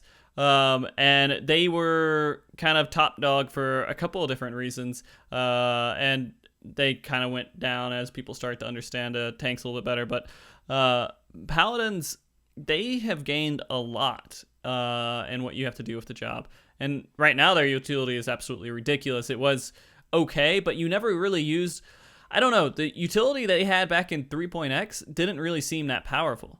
Like, I think I used cover just to get extra DPS. I don't think I really used it for anything else, but right now, intervention is amazing. Yeah, it's really good. And I feel like there's a lot of stuff that tanks can do right now. And I hope I can use my wings for something and it'll be worthwhile. Hey man, at the very least, if you don't have that Sheltron, you can use the wings for a Sheltron. Guarantees a block. Yep. And I mean, it kills your DPS, but you survive whatever's about to hit you. It's not too bad. Just lose the GC, doesn't dying.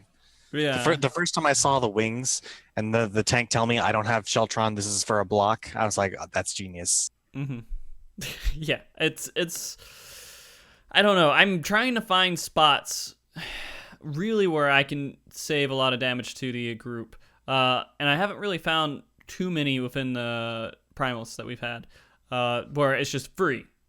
You know, like Alexander, A12, which you can't do unsynced right now, I think, right? You can't do A12 unsynced. Have you guys tried that? I think you can unsync all Heavensward content. No, you can't do it because you can't survive the... Oh, you mean, is it possible to win? Yeah. Like, you can't go in there. You need a limit break to still survive that damage. But, like, those kind of spots where you're not actually doing damage, but you can throw wings up to prevent overall damage. Oh, you can do it. Okay. Maybe that was just a thing I heard at some point. I saved somebody's life with those wings once, like mid-combat, while the boss is still targetable. And somebody got hit by, you know, the thing where it's like the get skinny plus the water, and the stack mechanic, like the dice mechanic. Yeah. So people get hit by the dice, and then they just get like squashed by the. Can you use that and not get hit by the dice? Oh, no, you're gonna. Well, I didn't have the dice, but yeah. Okay. So you could put up like a divine veil, and then shield them using that, and somebody survived with like 1,000 HP. So I was like, yes. It worked. The thing is, you still generate. I was thinking in like A12, you still generate LB. Like in unsynced content, you still do generate LB, but you're probably just gonna get LB2. I don't think you'll get LB3. But with the extra mitigation we can do, you should still live. I think you'll still live. Well, I don't know. Between LB3 and LB2 is pretty huge, though. It is, but we do also I have feel like way passage more. of arms and among other things. yeah. Just what you reminded me of a situation when I was in A3 as a machinist. Like they had that crappy 5% damage reduction, and I would use that on A3, and I'd just say, look for someone's health to be like at 300. I'd be like, I saved him. I'm the reason it's he's the best. alive. It didn't happen often, but it felt great when it did happen, man. Okay, so I mean, I don't know. I feel like Dark Knight's changed, of course, because it's a completely new job, right? But Warrior, it feels like Warriors have gotten more and more prone to wanting to do more DPS, and that they're building a job out to do that. And they were gods in 3.x. They were gods since 2.1, man. Yeah. But no one realized it, really. Yeah. For a bit. But like they have so much. Like I did a T9 solo as a warrior, and everyone was like, "No, I hate this. I don't want to run with you because you're a warrior." And I thought, really? How stupid are people at that point? Like I don't know. Warriors were still really strong for their cooldowns. Like amazing, completely amazing. But I don't know. I feel. Do you guys not feel they've been different since 2. Oh, totally. Okay. They've just the sheer fact that like, man, Warriors, one of their best strengths was just being able to switch stances so freely. Mm-hmm. And now it's just like, I don't know, it like totally. The whole stance switching thing is kind of neutered. Yeah. Well, that's kind of disappointing. It is. I mean, that's a huge change that hopefully I don't know if they're gonna fix it, because I think they're gonna implement that as part of like the skill of being a warrior, right? Switching when you have no stacks or something.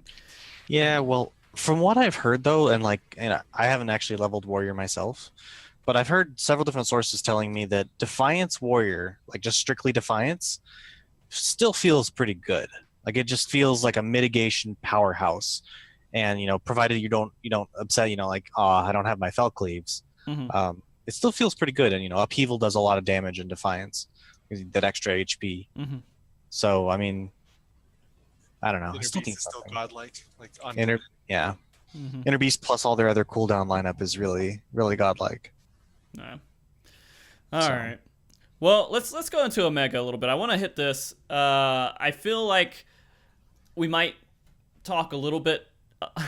We might go really overboard if we kept going on meta, because there's a lot of stuff to talk about. We pretty much hit everything. We've hit it pretty hard, I think. So let's hit Omega, because Omega is what's going to be the center of our attention for the next 3 months until Super Savage comes out.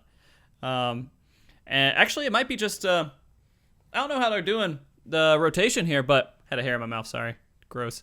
But I don't know how they're doing it. Like, are they going to wait 3 months after Savage comes out to do 4.1, or are they going to do 2 months and then Super Savage will be out?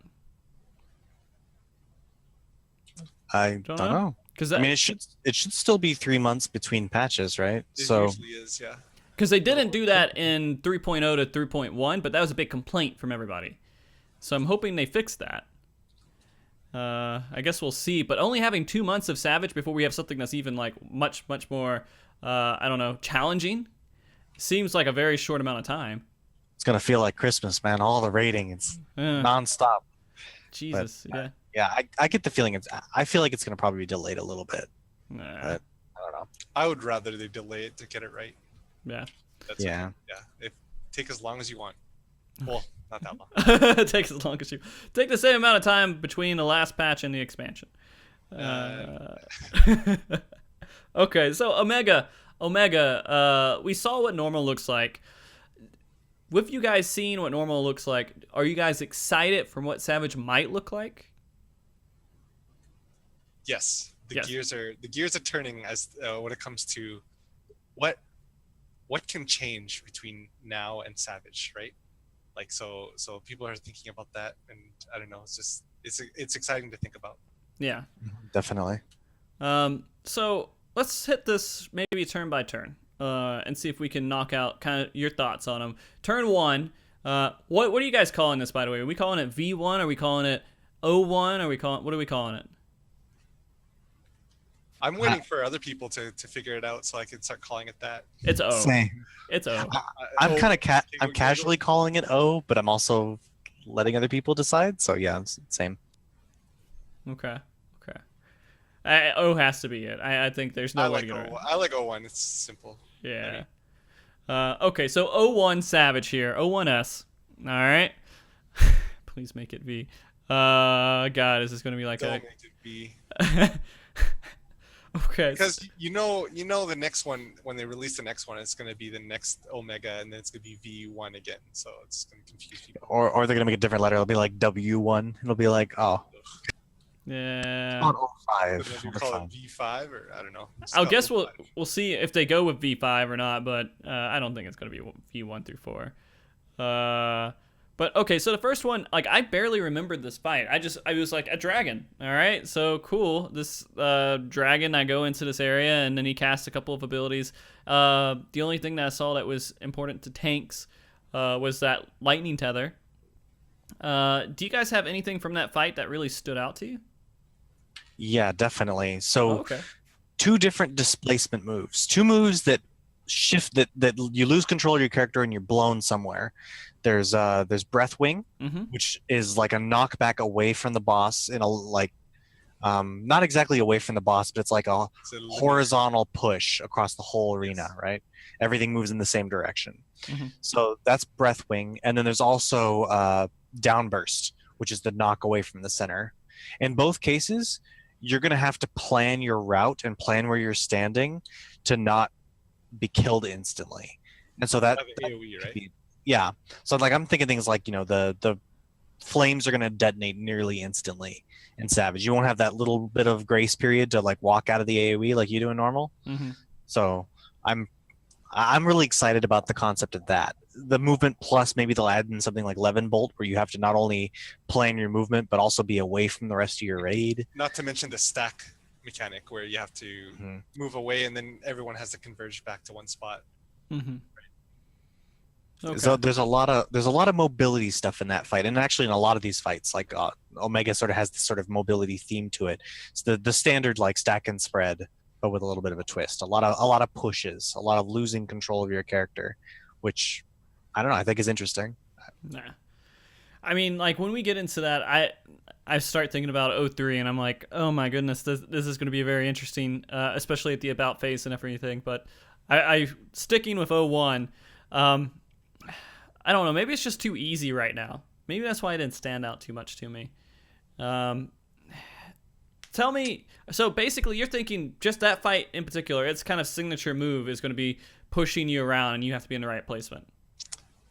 You know what? Do you remember the picture of like the differences between Savage and normal, like the battlefield? Mm-hmm. Correct me if I'm wrong, but it looked like they didn't have railings in the Savage one. So maybe Right, they right. knocked off.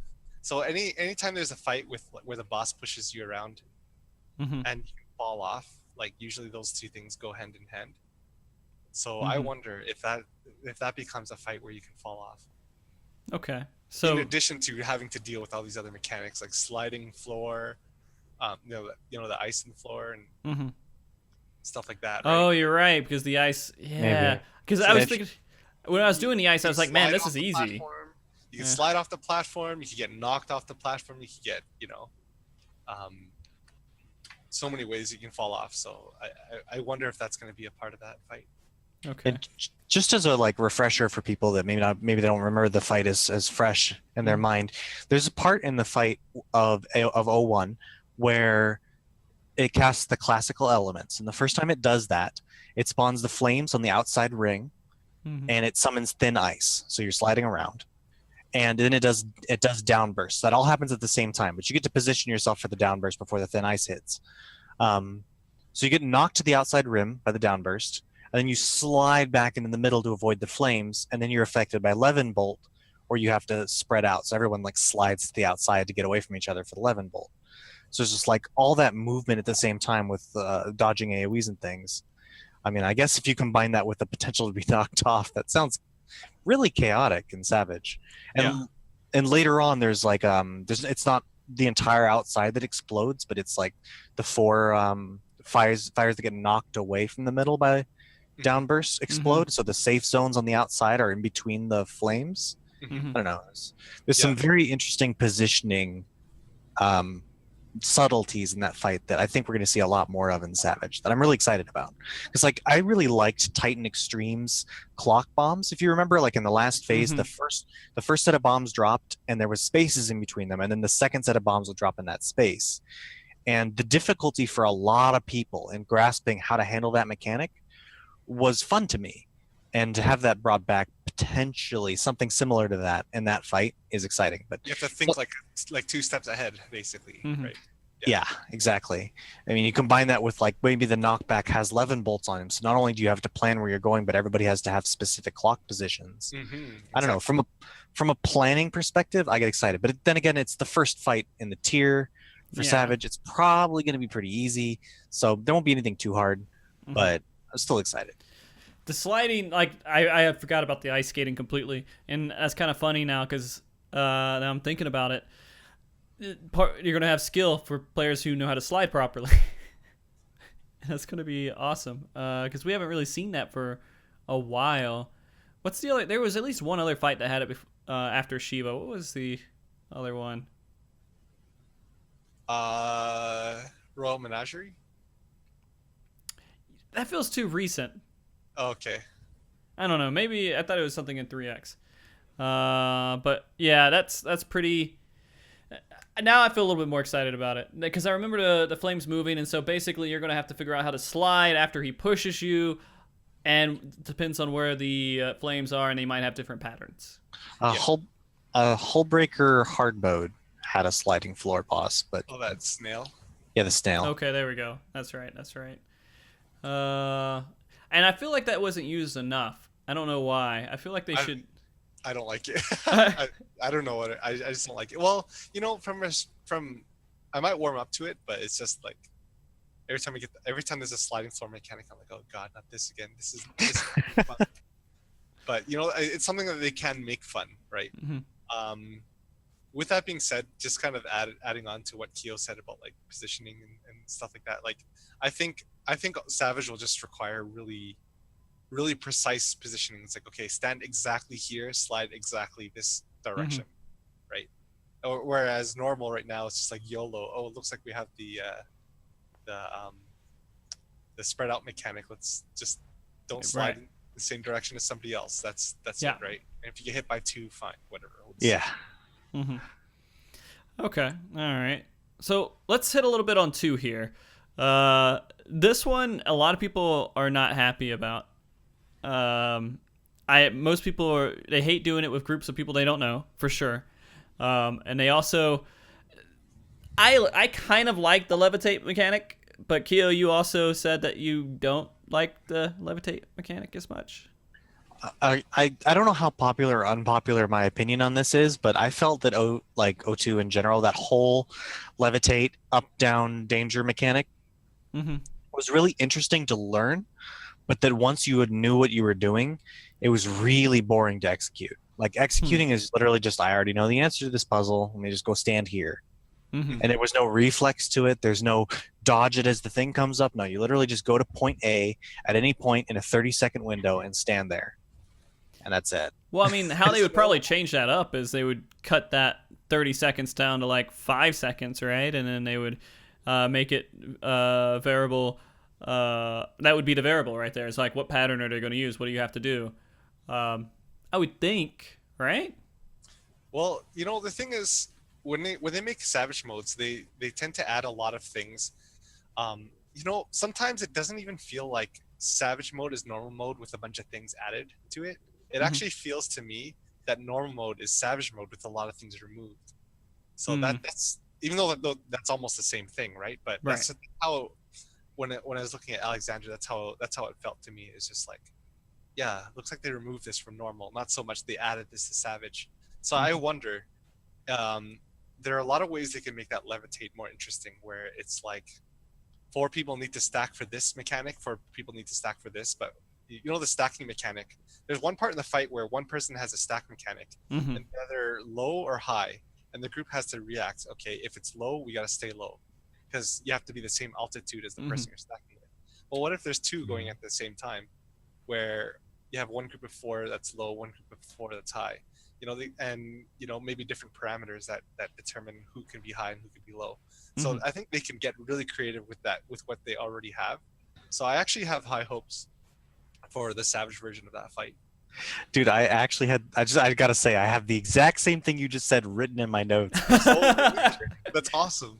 Great times, right? I guess.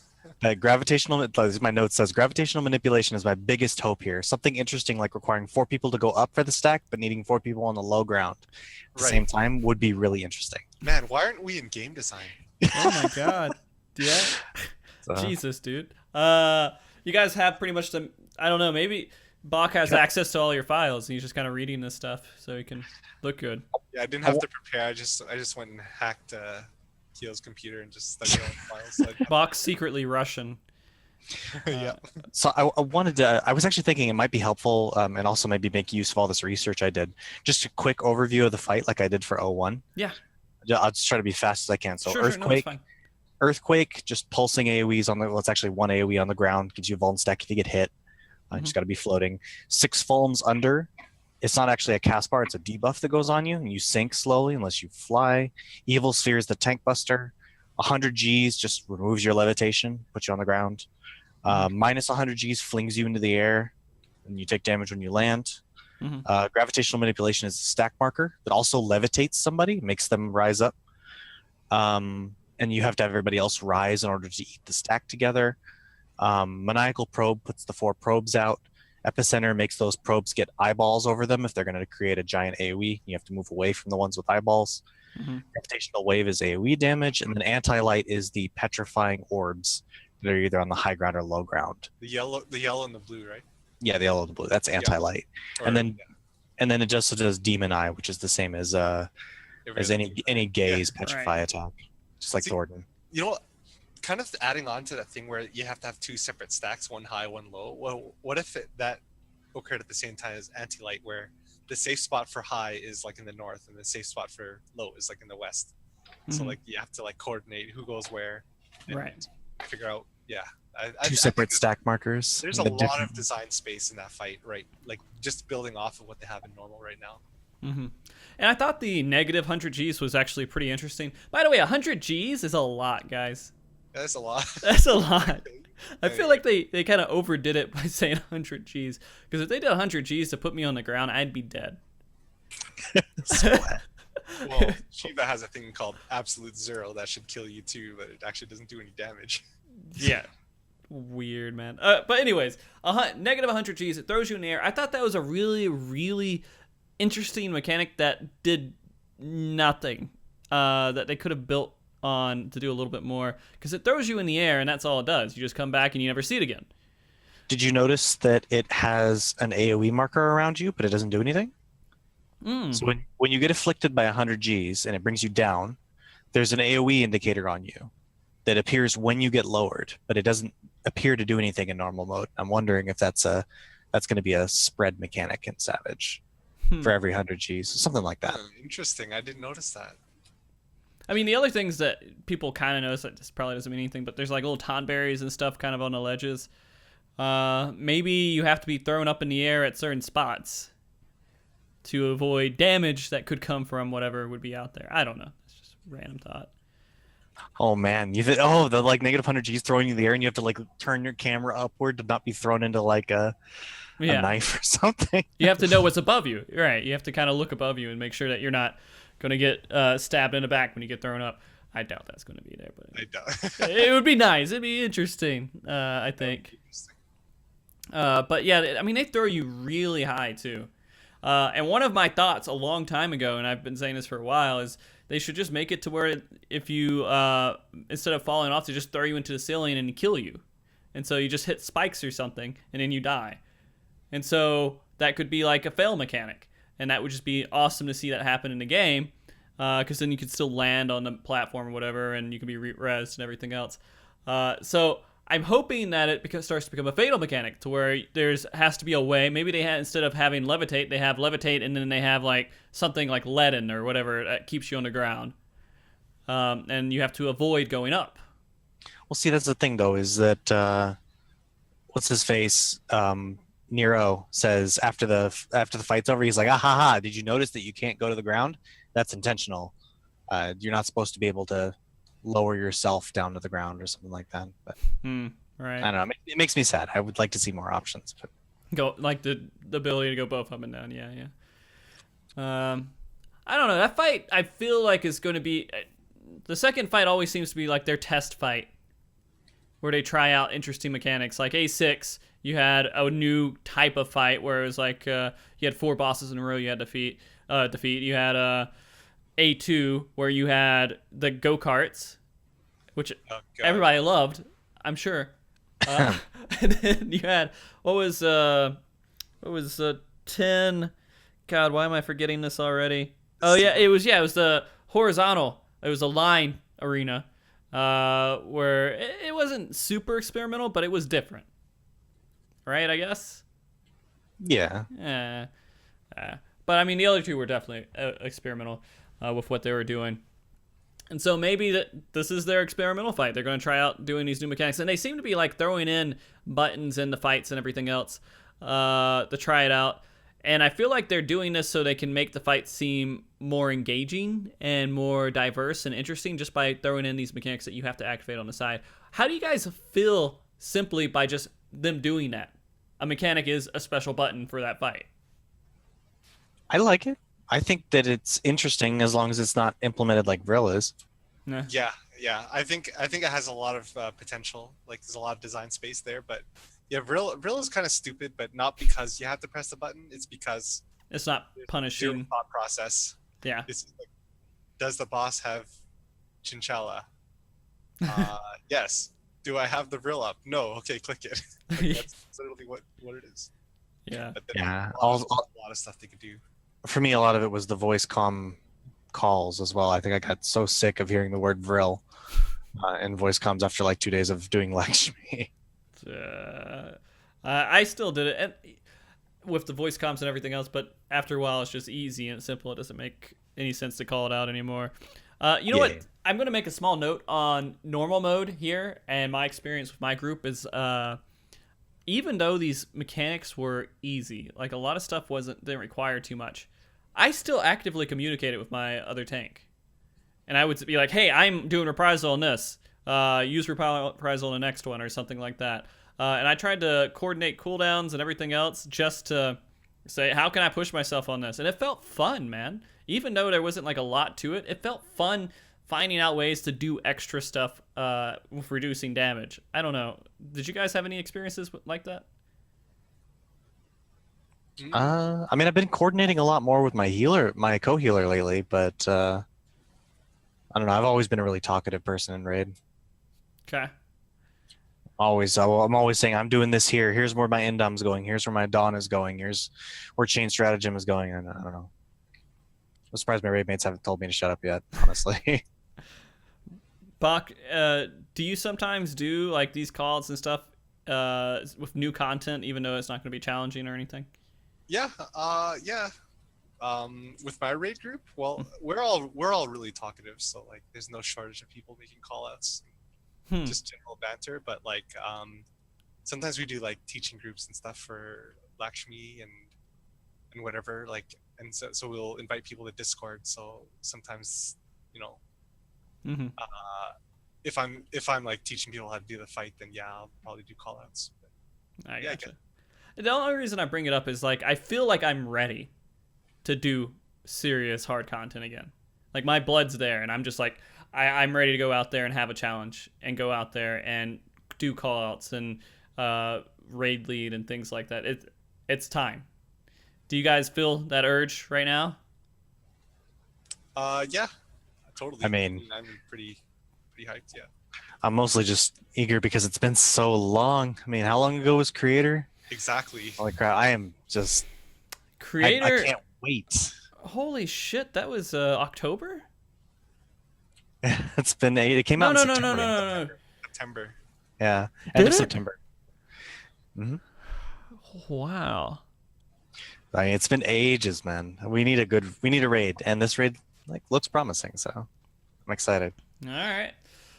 Okay, so continuing on. Sorry, that's just a thought in my head. I don't know why it felt special, but it did. I felt good about the content that was coming out. 3 is one that a lot of people are talking about. Lots of people are kind of excited for it. But Kyo, I know you have everything listed out. Do you want to you want to highlight this fight? 03. All right, I'm ready. Okay. All right, so they got the Ribbit, the Kone AoE Frog. Mm-hmm. We got Spellblade Thunder 3, which is that line nuke lightning, which is really easy to dodge normal, but just wait until it doesn't have a marker anymore. Mm-hmm. Spellblade Holy, which is the stack marker and then targeted AoEs on specific players. And then she does Spellblade Blizzard 3, which is the freezing AoE that's around the boss. There's Spellblade Fire 3, which is the donut, where you have the safe zone and melee range. She places the tokens, places either a dragon or the Reapers that do various AoEs that you have to avoid. Does the playing field, which is the markers on the ground for either jobs or frogs later on. There's the game, which detonates the playing field. The panel swap, which changes the arena. I mean, this boss has so many moves. The Queen's Waltz, which is one move that does 2 different things. The first time it creates Protean Wave AoEs, like big cones on each player, and you have to walk out of it. And the second version makes when the floor changes and it's blue tiles, it will shoot up rocks and all the tiles that aren't the blue tiles, which you cast the Queen's Waltz. It also does unavoidable AoE damage in that form. Dimensional Wave, which is just an AoE, and then the Mind Jack, which is kind of like the most iconic thing about this fight, I think, is there is the repeat of the Mind Jack mechanics from Siren Song, which either make you go forward or left or right or back. It has all 4 directions. I've seen her use all 4. Then there's Ethereal Tear, which... Oh, sorry, go ahead. No, I was just going to say, but unlike the Siren Song, the direction you go, the direction you move in is like predetermined by the move itself. Yeah, although, I mean, it was for Siren Song too, right? It was either forward or back, and it's relative to where you're facing. Oh, really? I didn't know that. It's forward or back based on where you're facing, and you're forced into that direction for the duration. And it's the same in 03, except for it can also be left and right. Again, relative to where you're facing. So it's really interesting. It's like everybody has to coordinate, especially for that stack marker. But anyway, we'll get into that in a sec. The last move she has is Ethereal Tear, which takes you to the Oasis world, where you have to play the arrow game.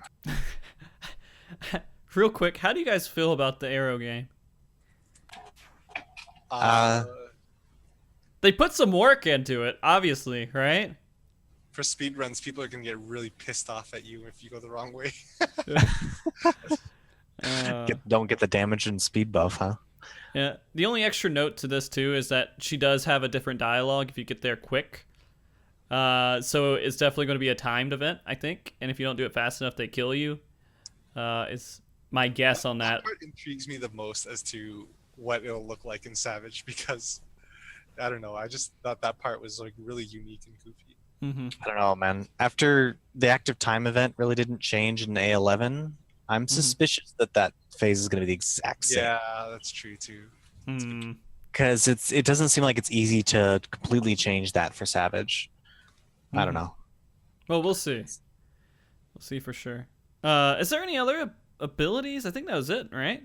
She just repeats everything afterwards. Yeah. I mean, some of those moves do different things. Like Place Dark Token places the Reapers around in the first phase that create the AoEs, and you sort of have to move around them. And then later on, it's also the Dive Bombs move. She casts Place Dark Token, and it places all the Reapers on the outside walls, and they create Dive Bombs, which is going to be crazy in Savage, because they're not going to have markers on the ground. Right. It's gonna be what you call it, the Dive Bombs like and A5 again. A5, yeah. You have the Sudoku bombs or whatever people call them. And you have to figure out where the safe spot was. It's going to be kind of like that. I was thinking it's just like chakrams all over again, like in A8. In A8 where you like chakrams are everywhere and the tank had to take you to the safe spot. Like I feel like we're in that all over again. Where's the safe spot?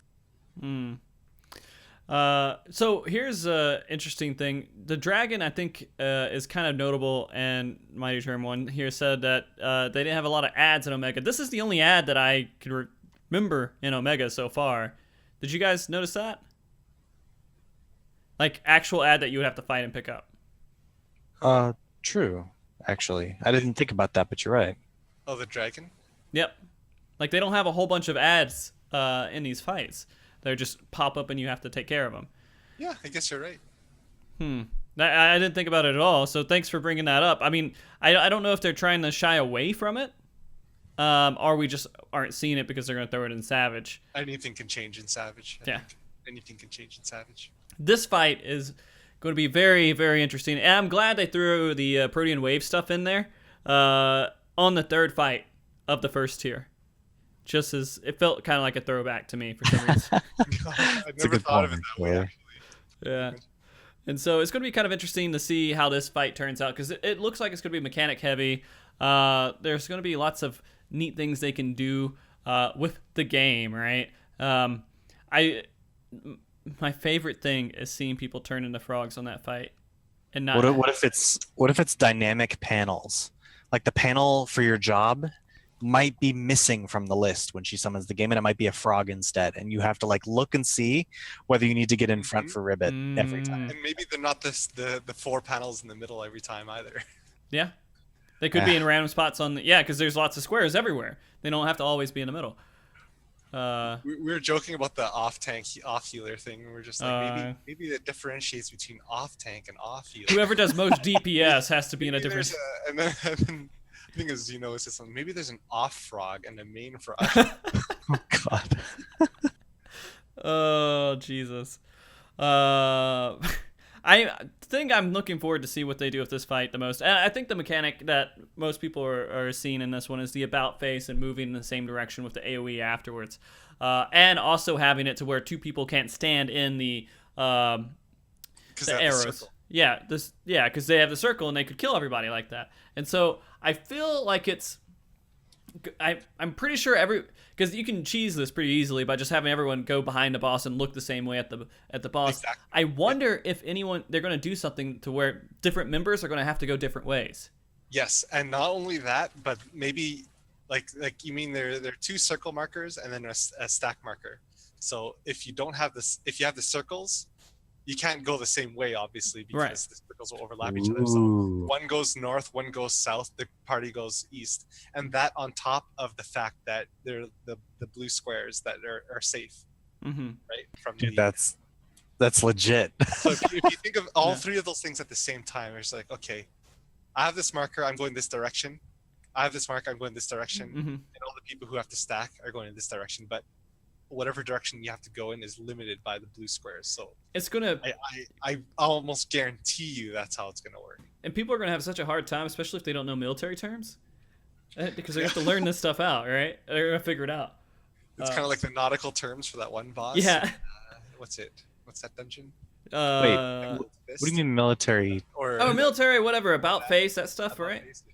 Well, about face I think is the only one that's difficult. The other ones, it's forward march, left face, right face, and about face. Yeah, that's the 4 ones. So okay, that's the fun. Yeah, the C terminology and the Temple of the Fist second boss. That's the one that. How many people know nautical language? Can you do? Some people don't know the difference between right and left still. So. True. My left, her right. What's going on? But I'm calling it right now, dude. The amount of people that are gonna mess up the one where you have to all stack up and all go in the same direction for the stack marker, and then she targets with Thunder 3. Y'all gonna gather in that for the stack and then get obliterated by Thunder 3 because you forgot the boss was casting it. It's gonna happen so many times. Yeah, this is gonna be a good death fight. Very good death fight. It's gonna be I'm gonna love that fight. I already love that fight. I think it's my favorite out of the 4. Yeah, a lot of people are liking it. Not just for the reason of, hey, there's a female boss that I'm fighting here, right? But it's more of the reason. What? No, it's really? Yeah, okay. yeah, I think so, right? That's what. Yeah, sorry. No, go ahead. I don't think we're making any good points here. I'm just like, all the things about this fight make me so excited. Did you notice that the dive bombs are all 4 walls? It's not just 2. Yeah, like they didn't do the A8 thing where you can only look at 2 walls because there's only 2 walls that'll have chakrams. You don't have to look at the other 2. Keyboard turners. All 4. Oh man. Keyboard turners. Who turns with their keyboard? Do tons of people. Really? Some people don't play with the hand on their mouse. They have left-hand keyboard, right-hand keyboard. No way. I'm not joking. The Final Fantasy 11 old school players, yeah. Right-hand turns with arrow keys, and less hand moves. I don't believe this Very exists. common. It's very common. I know tons of people who play like this, and they're all really bad at dive bombs. Well, with reason. Oh my god. Okay, well, I'm sorry for those people. I don't know why, and I know this isn't the same situation, but it reminds me of the tank I had one time that only used macros for everything. All of his abilities were macros. Like RP macros, or like no. Like he had his ability first do this, then do this, then do this, and he would press that for like his tank combos and things like that. So, why? I mean, it just messes things up, and like it was a whole nother situation. But I feel like this fight also is presenting.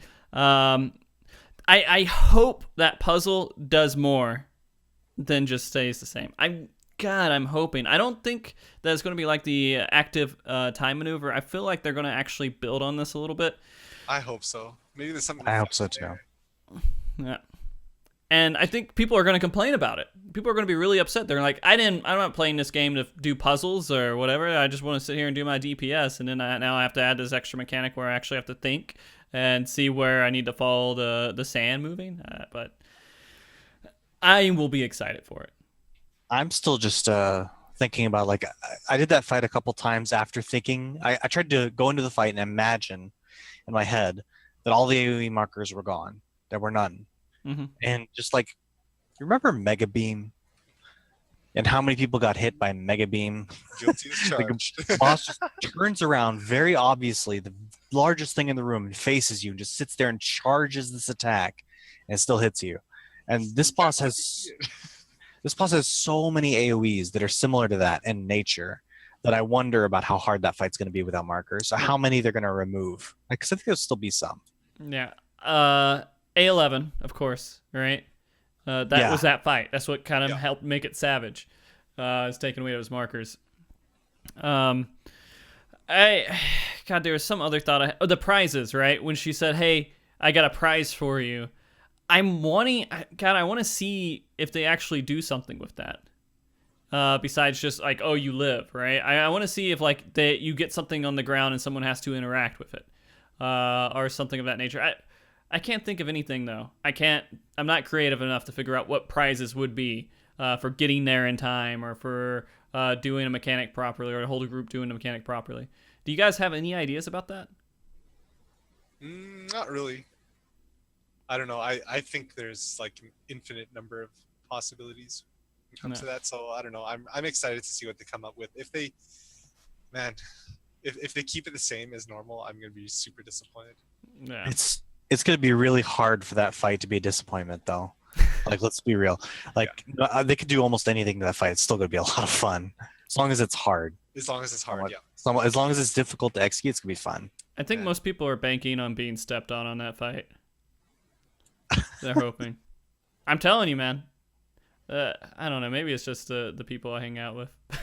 They're saying this stuff. Or Gilgamesh in general. I'm really looking forward to it. Okay, Kiel. I want to get stepped on in that fight. Please let it be difficult, really difficult. See, Bach, you're Xing on this. There you go. Everyone. Sure. Okay. So then we come to the conclusion, the fourth boss, and I feel like this boss is it. God, I don't know what, but this whole like nostalgia hit me really, really, really hard with this fight. Me too. Like I literally was like, okay, now this is Final Fantasy, and I'm happy to see that they're doing it. I'm also excited to see what they actually do to progress this fight, because one thing that was mentioned in chat here, there's a question. And I don't know if I have it in my list here, but I remember what the question was. It was from MogMog here. Do you think that they gave Fire 3, Blizzard 3, Thunder 3, and 2 different effects to kind of trick people out with ACT triggers? I never really thought about that, but I don't know if that's going to actually be what happens. What do you guys think about that? Man, maybe. I mean, it definitely makes those triggers not work anymore. Like at least it won't predict it. You'll have to look. Mhm. But yeah, could be. I mean, we'll see. I mean, there could be a buff that he puts on. I don't know. No, I mean I don't think they would change that from the normal mode, right? Because he doesn't get a buff when he reaches into the void in normal mode. So Yeah. uh, Okay, Keo, you got your list of rundowns for this fight? this one's easy. Okay. There's Doom, there's Blizzard 3 and Void Blizzard 3, it's actually just Blizzard 3, but Blizzard 3 is, if you remember, the regular mode puts the puddles underneath everyone. You have to run out. And the Void version is like Cold Wave in Snowcloak, the first boss, where you have to run around to not get frozen and get a Vuln stack. Fire 3 is just AoE markers on players that you have to spread out. And Void Fire 3 is the AoE plus pyretic effect on people, so you have to stand still to not take damage.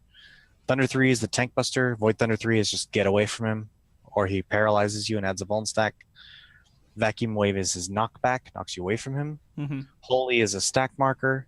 The Decisive Battle creates the proximity AoE in the middle of the room, which summons the tree. Is that a tree? I think it's supposed to be a tree, because like in the Final Fantasy V for the X-Death fight, he is one with the tree, and it looks exactly like that thing. So okay. I assume that's it. But yeah, it summons the tree, which then does a zombie in a cone AoE and targeted at a random player. And there's Flare, which is the 3 GA 100s that are spawn on players. You have to move them away from the group. Black Hole, which spawns little AoEs, which if you walk over them, they explode and add a Vuln stack. And that's it. And Meteor, right? And Meteor, yeah. Meteor was the one that's... I'm kind of interested to see if it is going to be pretty much almost kill everybody every single time, because Meteor is iconic. Or I feel it's iconic. Maybe they won't make it as impactful going into this fight, but like I feel like that should almost kill everyone every single time, and that's where you can't have strength accessories anymore. It's gone. That's how they fix strength accessories, guys. They kill you with Meteor. So this fight in particular, do you guys have predictions? Bach, do you have any predictions on this? What they're going to do with Savage? Predictions. Well, I felt. Did you guys feel disappointed in this fight at all? I mean, it's hard to go from 3 to 4. I do agree with that. Yeah, well, it's just like X-Death is awesome, by the way, because like I grew up playing Final Fantasy, right? But FF5 was huge. I feel like we're only seeing half of it. Oh, we are. I mean, that's the other part. And I think Keo, you were mentioning too that there's more to this fight, obviously, because people have already kind of data mined this stuff. They know there's something after it. So there is an audio file in the patch that we downloaded. It is named Neo X-Death, and it is a song we haven't heard before. It is not currently implemented in the game. And in Final Fantasy V, when X-Death gets killed, when you kill him, he revives as Neo X-Death, and that's like a whole nother fight. So, I mean, it seems pretty much like that's probably going to be the case, that we're going to have a revival and a whole other fight ahead of us. And I'm sort of hyped. I feel like we're seeing only half a fight, because it felt short. It felt like simple. Short in like 2 phases. Here's the other note. At the media event, when Layla went out there, he asked one of the questions about Savage, and one of the highlights about the 4 fight was that it was going to feel kind of like the atmosphere, at least, was going to feel kind of like T13. And I felt like I didn't get that with this fight. So I'm expecting to see something similar to Terraflare happen, and then we go into Neo X-Death. Yes. All right, yeah. So definitely 100%. Yeah, and in normal mode, you don't really kill X-Death. So that's the big surprise there, is seeing what his next phase is going to be. Was there anything in Final Fantasy V during Neo X-Death that we might see in this Savage mode? Do you guys remember anything from that? Can't remember. Nope. Wait, sorry. Say the question again. Final Fantasy V, when he turned into Neo X-Death, what else did he add to that fight? Do you know? Oh, I don't remember. I don't think it was I really don't remember. You think it was kind of the same abilities, just used it more, or they were stronger? That's kind of what that's the only thing I can think of. But I mean, this fight also seems super AoE focused. Do you guys, and this is just a random throwback to our meta conversation before, do you guys feel like White Mage is going to be overwhelmingly powerful here just because of that? Jury's out. Don't know. Okay. I think White Mage is a strong pick for going blind into 04 because it looks like there's going to be a lot of AoE damage. Mhm. So I don't think Chain Stratagem is worth giving up all the AoE healing that White Mage can do as a potential, like as a risk reward thing. You're better off going safe into 04, in my opinion. Okay. Yeah. That's kind of how I'm feeling right now with our group as well. So Bach, you were talking a little bit about being slightly disappointed into this fight. Are you were you saying that mainly because you were kind of disappointed going into it? Yeah. Well, I just personally felt that like there wasn't a whole lot to do with that fight, but yeah, like you guys said, it could very well just be because we're only seeing half the fight, and yeah, we'll see how Savage is, but you know, you kind of expect the final fight to be the most epic, but I felt like it wasn't that epic. Yeah. Yeah, I can agree with that. They cut it down a little bit too hard. But maybe they're just saving something. Maybe. For sure. 100%. And it's going to be absolutely, hopefully absolutely insane. You know, like Winged Brute Justice, right? Kind of what we're hoping for. Yeah. So there's not too much more to say really on A4 here, just besides like nostalgia kicked me in the face really hard, and that's the main reason why I even enjoyed it, is because I felt like I was playing an old Final Fantasy game. And that's why I couldn't be too upset. The main thing about because I was going to talk about like interesting mechanics in 04, there are a few. So like one of the things is just it's not interesting as much as it is like annoying that they add the black holes, which creates all these like landmines across the arena, and then they create position-based requirements. Like they add the holy stack marker, they add the knockback, they add the blizzard 3, which requires you to run around in a circle, they add the fire 3, which requires you to stand still. I wouldn't be surprised if they add flare there to make you have to spread out, and it's just among all the black holes hanging around, it's kind of cluttered. Sometimes it feels like it's a little You get claustrophobic, right? yeah, a little claustrophobic. Okay, so I want to bring this up, Bach, because this is something that you gave me before Omega was released. Okay. It's that image there that says the difference between a normal and regular. And I'm going to throw it on the stream here so everybody can kind of see it too. And I was kind of doubting. I was like, I don't know if this is real or if it's fake or whatever else, but it's definitely real. Now that we're looking at here, and the one that looks most dramatically changed is the fourth one. Yeah. Well, I think is that just the final phase? I don't know. Is that? I mean, it could be the final phase. But I mean, it's that they may start with the normal one over there and then go into that last phase. But it looks like everything just exploded and turned green. That looks like it's the last phase, but really, because the whole arena changes after the very first decisive battle cast, right? Everything sort of switches, but I don't remember if it's all green like that. Yeah, I don't think it gets to that part, but we'll see for sure.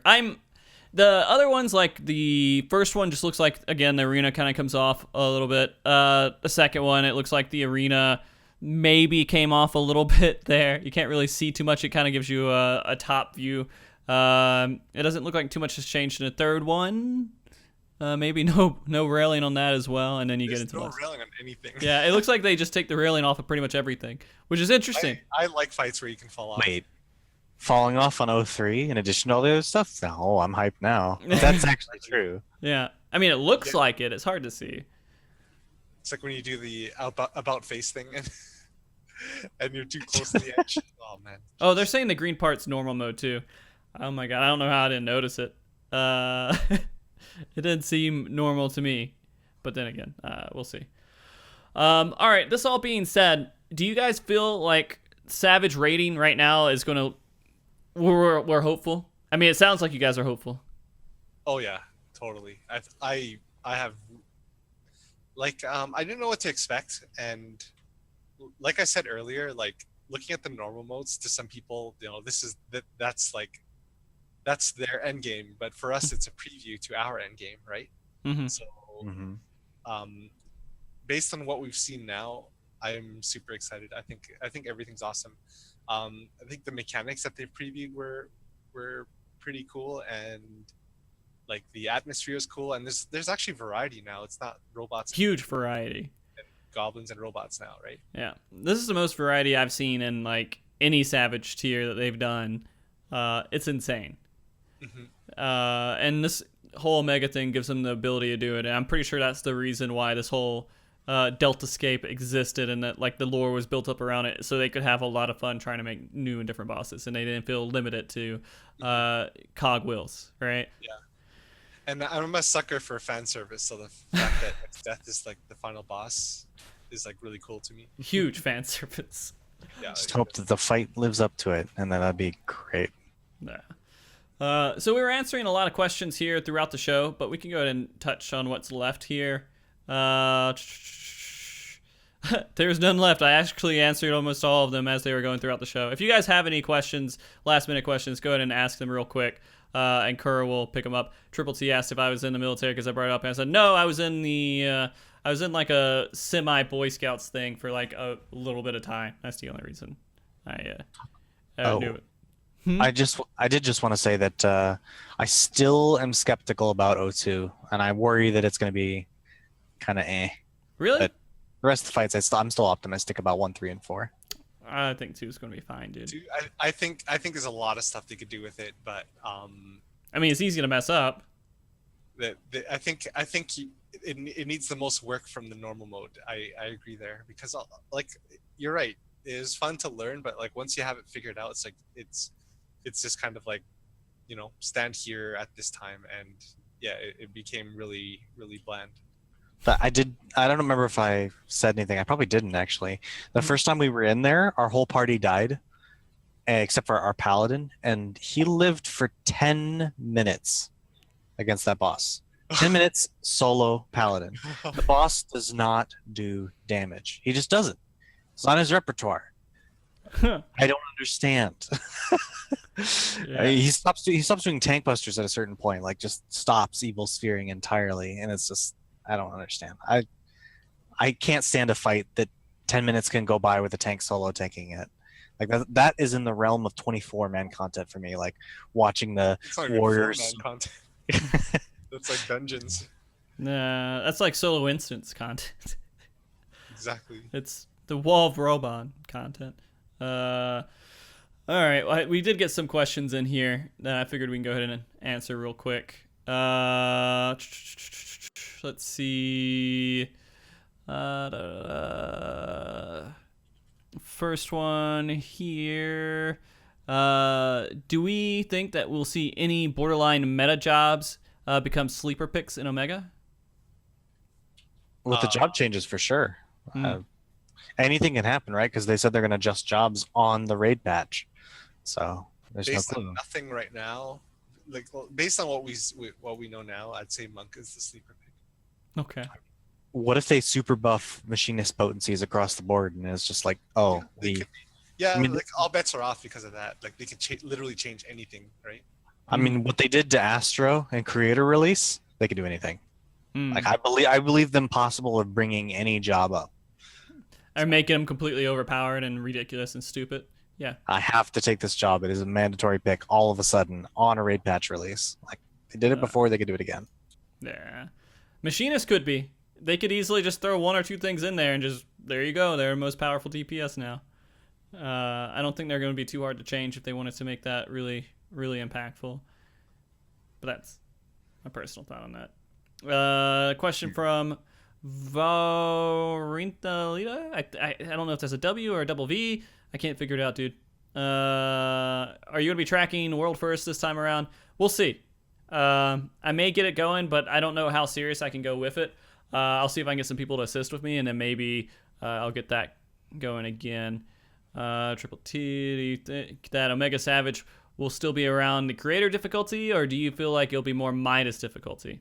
I know my thoughts on this. What do you guys think? Probably creator. Yeah, same. I think probably creator. Yeah. Hopefully a little tiny bit harder, but we'll see. I mean, we talked about this once in an earlier episode, but we're talking about how Gordius is harder than Midas is harder than creator, and it wasn't so much by design. It was just that Gordius was deemed too hard, so they toned it down. Midas was still a bit too hard, so they toned it down. Yeah. But like I think they've with creator they've kind of found that sweet spot, and I think they're gonna go with it. I'm very scared that they believe that creator was the perfect difficulty, but I'm afraid they might think it's the perfect difficulty for the last tier. I hope that's not the case, and that they feel like creator's just the perfect difficulty to start raiders off with. So I'm hoping for creator difficulty, but I'm kind of worried that it's going to be a little bit easier. Yeah, well, I mean, they also have the promise of this harder fight on the horizon for 4.1, so I don't feel like there's really any onus on them to make hard fights for this tier. I think it's going to be pretty easy. Creator's already been the easiest one, though. Yeah, I'm a little worried. What were they saying about? I don't remember anymore what they were saying about creator, but they were saying like, I think the first groups are going to take about a week to clear, right? I think they were saying something like that, and then it died in 2 days. So. Yeah. That was mainly due to the buff removal on deaths and everything, or the cooldown reset completely changed that. I don't know if that played Really? that big factor. I mean, of course it did, but like I don't think it's like a huge deal. I think it's just the content straight up easier. Even before they added the cooldown reset, we were still chain pulling. We didn't wait on cooldowns. Like the only time we wait on cooldowns is if we needed an invuln early in the fight. And that was only after we'd figured everything else out. If we hadn't figured everything else out, you just pull anyway. Just make it work. Get past that section through like over attention to it, and just keep pushing the prog to the next phase. We need more pulls. Yeah. Okay. Well, I never thought about that. I thought it was always the thing that you would run. That it pretty much made clears 2 times faster because it took away 2 times or 2 to 3 times of the wait that you had to do between pulls, and people got cold, I guess, in those in between moments. But you know better than I do for sure. That was chain pulls, man. You were lucky to get a countdown early on. Nice. Last question here, Tira Cuckoo.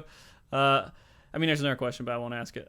Do you think removing the piercing is the best way to balance Bard, Machinist, and Dragoon trio? Because right now the devs still seem to be trying to tiptoe around it. I think it creates problems, definitely. Like, well, when it comes to class balance, yeah, it does because like it's an extra obstacle for devs, right? It's just like, do we balance around having piercing or not having piercing, right? Right. So if dragoons fall out of the meta, then that hurts. That it's gonna hurt Machinist and Bard, right? Yeah. So, I don't know. It's a delicate balance when it comes to class balance and stuff like that. But yeah, I definitely think so. Okay. All right. Holy crap! There's a lot more questions that just came out of nowhere. But all right. Is it your birthday, Bach? No, it's not my birthday, but thank you. Yeah, no problem. Gotta check. Need more people just wish me happy birthday when it's not my birthday. I feel like that streamer meme is so old and tired out by now. Oh, tell me about it. Just like, come on, guys, we gotta finish this. I don't understand why it's still going. I made that joke once with Kerr, and she is like sick now due to all of it. Okay, I feel like that's good for the questions for now. We'll probably wrap it up. Is there anything else that you guys wanted to put out there as just statements before we end the show and we start doing shoutouts? I mean, I just want to say, like, if somebody had to ask me as a whole, like considering Omega, leveling, storyline, everything, I think Stormblood is an incredible success as an expansion so far, and I'm really happy with it, and much happier than I was. I remember where I was at this point in Stormblood, at this exact like point in the progression at Stormblood and Heavensward with this point in the story, and I was just like, Heavensward is kind of a disappointment. Like, to me at that time, I was like, I was expecting more, and it's different for me now, like comparing the two moments. So Mhm. I'm really excited still Yeah. as a whole package. It was so sad the way Stormblood started out, but you're right. I think it's a damn good expansion. They did a pretty Yeah. good job. Connection issues aside, it's hard to really, you have to look at the product beyond the connection issues because launches are hard. But Yeah. Any complaints with Stormblood? what was that? Sorry, Any Do you have any complaints? complaints? me complaints? What don't you like? I just that they butchered my job a little bit. That's all though. Yeah, I think job balance is an issue, and also I don't like the fact that they added 2 DPS jobs and nothing else. Like, I don't like that. Like honestly, like DPS queues are already ridiculous, hmm Now they're like impossible. and like not only that, but like when it comes to the meta, right? Like if there's an overabundance of jobs filling one role, so you have three jobs sharing 2 spots for tank and for healer. For Mhm. DPS, you have what nine jobs sharing 4 spots. hmm So like people who really like to play one job, right? If Yep. their job's not meta, they'll either have to feel bad about it or like get excluded, hmm right? Hopefully people don't do that, and hopefully people let people play whatever job they want. But Yeah. you know how people are. I know what the reality is. I forced my group to let me play Paladin in A12, so. Hey man, it wasn't that bad. No, it wasn't. And whatever, man. It was a fun, more enjoyable fight, I think. I was happy with it. Yeah.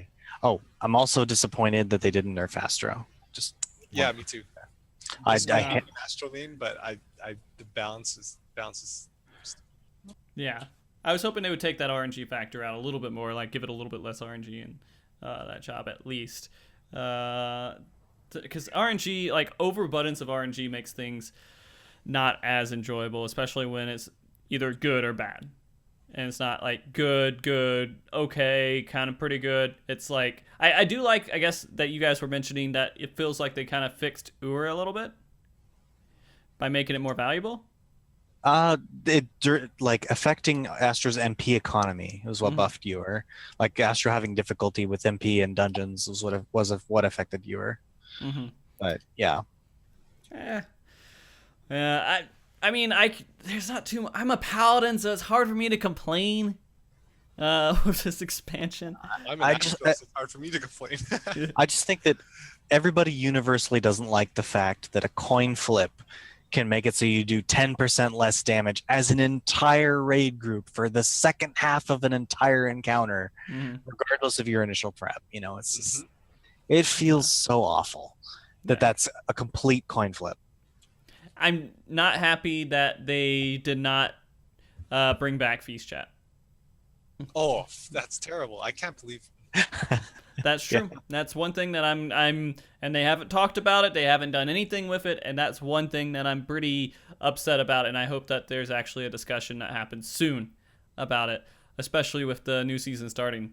Because I feel like it's just you gotta just suck it up and let people talk crap. Yeah, because it's like some people don't know you're supposed to pick up the coins. So how are you supposed to tell them? Yo, nobody knows how to pick up coins right now. Pick up the fucking coin, dude. Like, or they pick up every coin. Do you know you're supposed to? Yeah, and like a lot of people kind of crave that advice, but they don't know what to do. Yeah, and you have to hope they're on your same server and then go through the trouble of messaging them afterwards and being like, hey man, I'm kind of awkwardly telling you you're bad, but I'm not really trying to say it in a bad way. I'm just trying to give you advice. Don't take this horribly. That's what's happened to me multiple times so far. I hate it. Sorry, I completely interrupted you, Bach. No. I don't think you did, but yeah, no, I totally agree with you. I'm very passionate about it right now. But anyways, guys, I think that we did a really good job kind of going over everything here. This has been actually a very enjoyable conversation with the both of you. And I do want to thank you from the bottom of my heart for coming on the show and taking the time out to talk. Yeah, thanks for having me, dude. Yeah, thanks for the invitation. It's always great. Of course, man. So let's do some shout outs here. Keo, is there anyone that you want to shout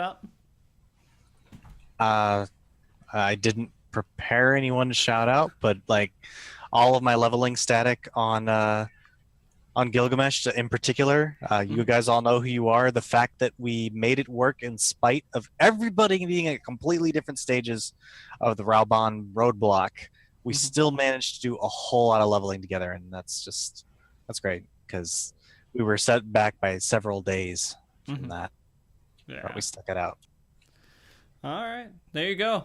Thanks for sticking out with Raubon with Kyo here, keeping the sanity. Mario Kart kept my sanity through that, to be honest with you. I just played Mario Kart in the background and just looked over to wait and see if an instance happened. Bach, shoutouts for you. Shoutouts for me. Again, I'll say the same thing I said last time. I'd love to shout out my static every time because they're my best friends in the game, but not to single out one person. I'm actually going to single out Chetmix this time. Okay. He's my co-healer now, and I'm shouting him out because of how flexible he's been. Like, this is a guy who's like kind of the glue that holds our static together, and he kind of does whatever the static wants. Whatever the static needs, he will do. So he went and switched from tank. He switched from tank to healer to accommodate a DPS switching from DPS to tank to accommodate a new DPS that we recruited. So he's kind of embraced the role against his will almost, and like, but I don't know. I appreciate that in a big way. So I hope he knows that. Is he going scholar? He's going white mage actually. But he's really enjoying it, so that's good. Okay.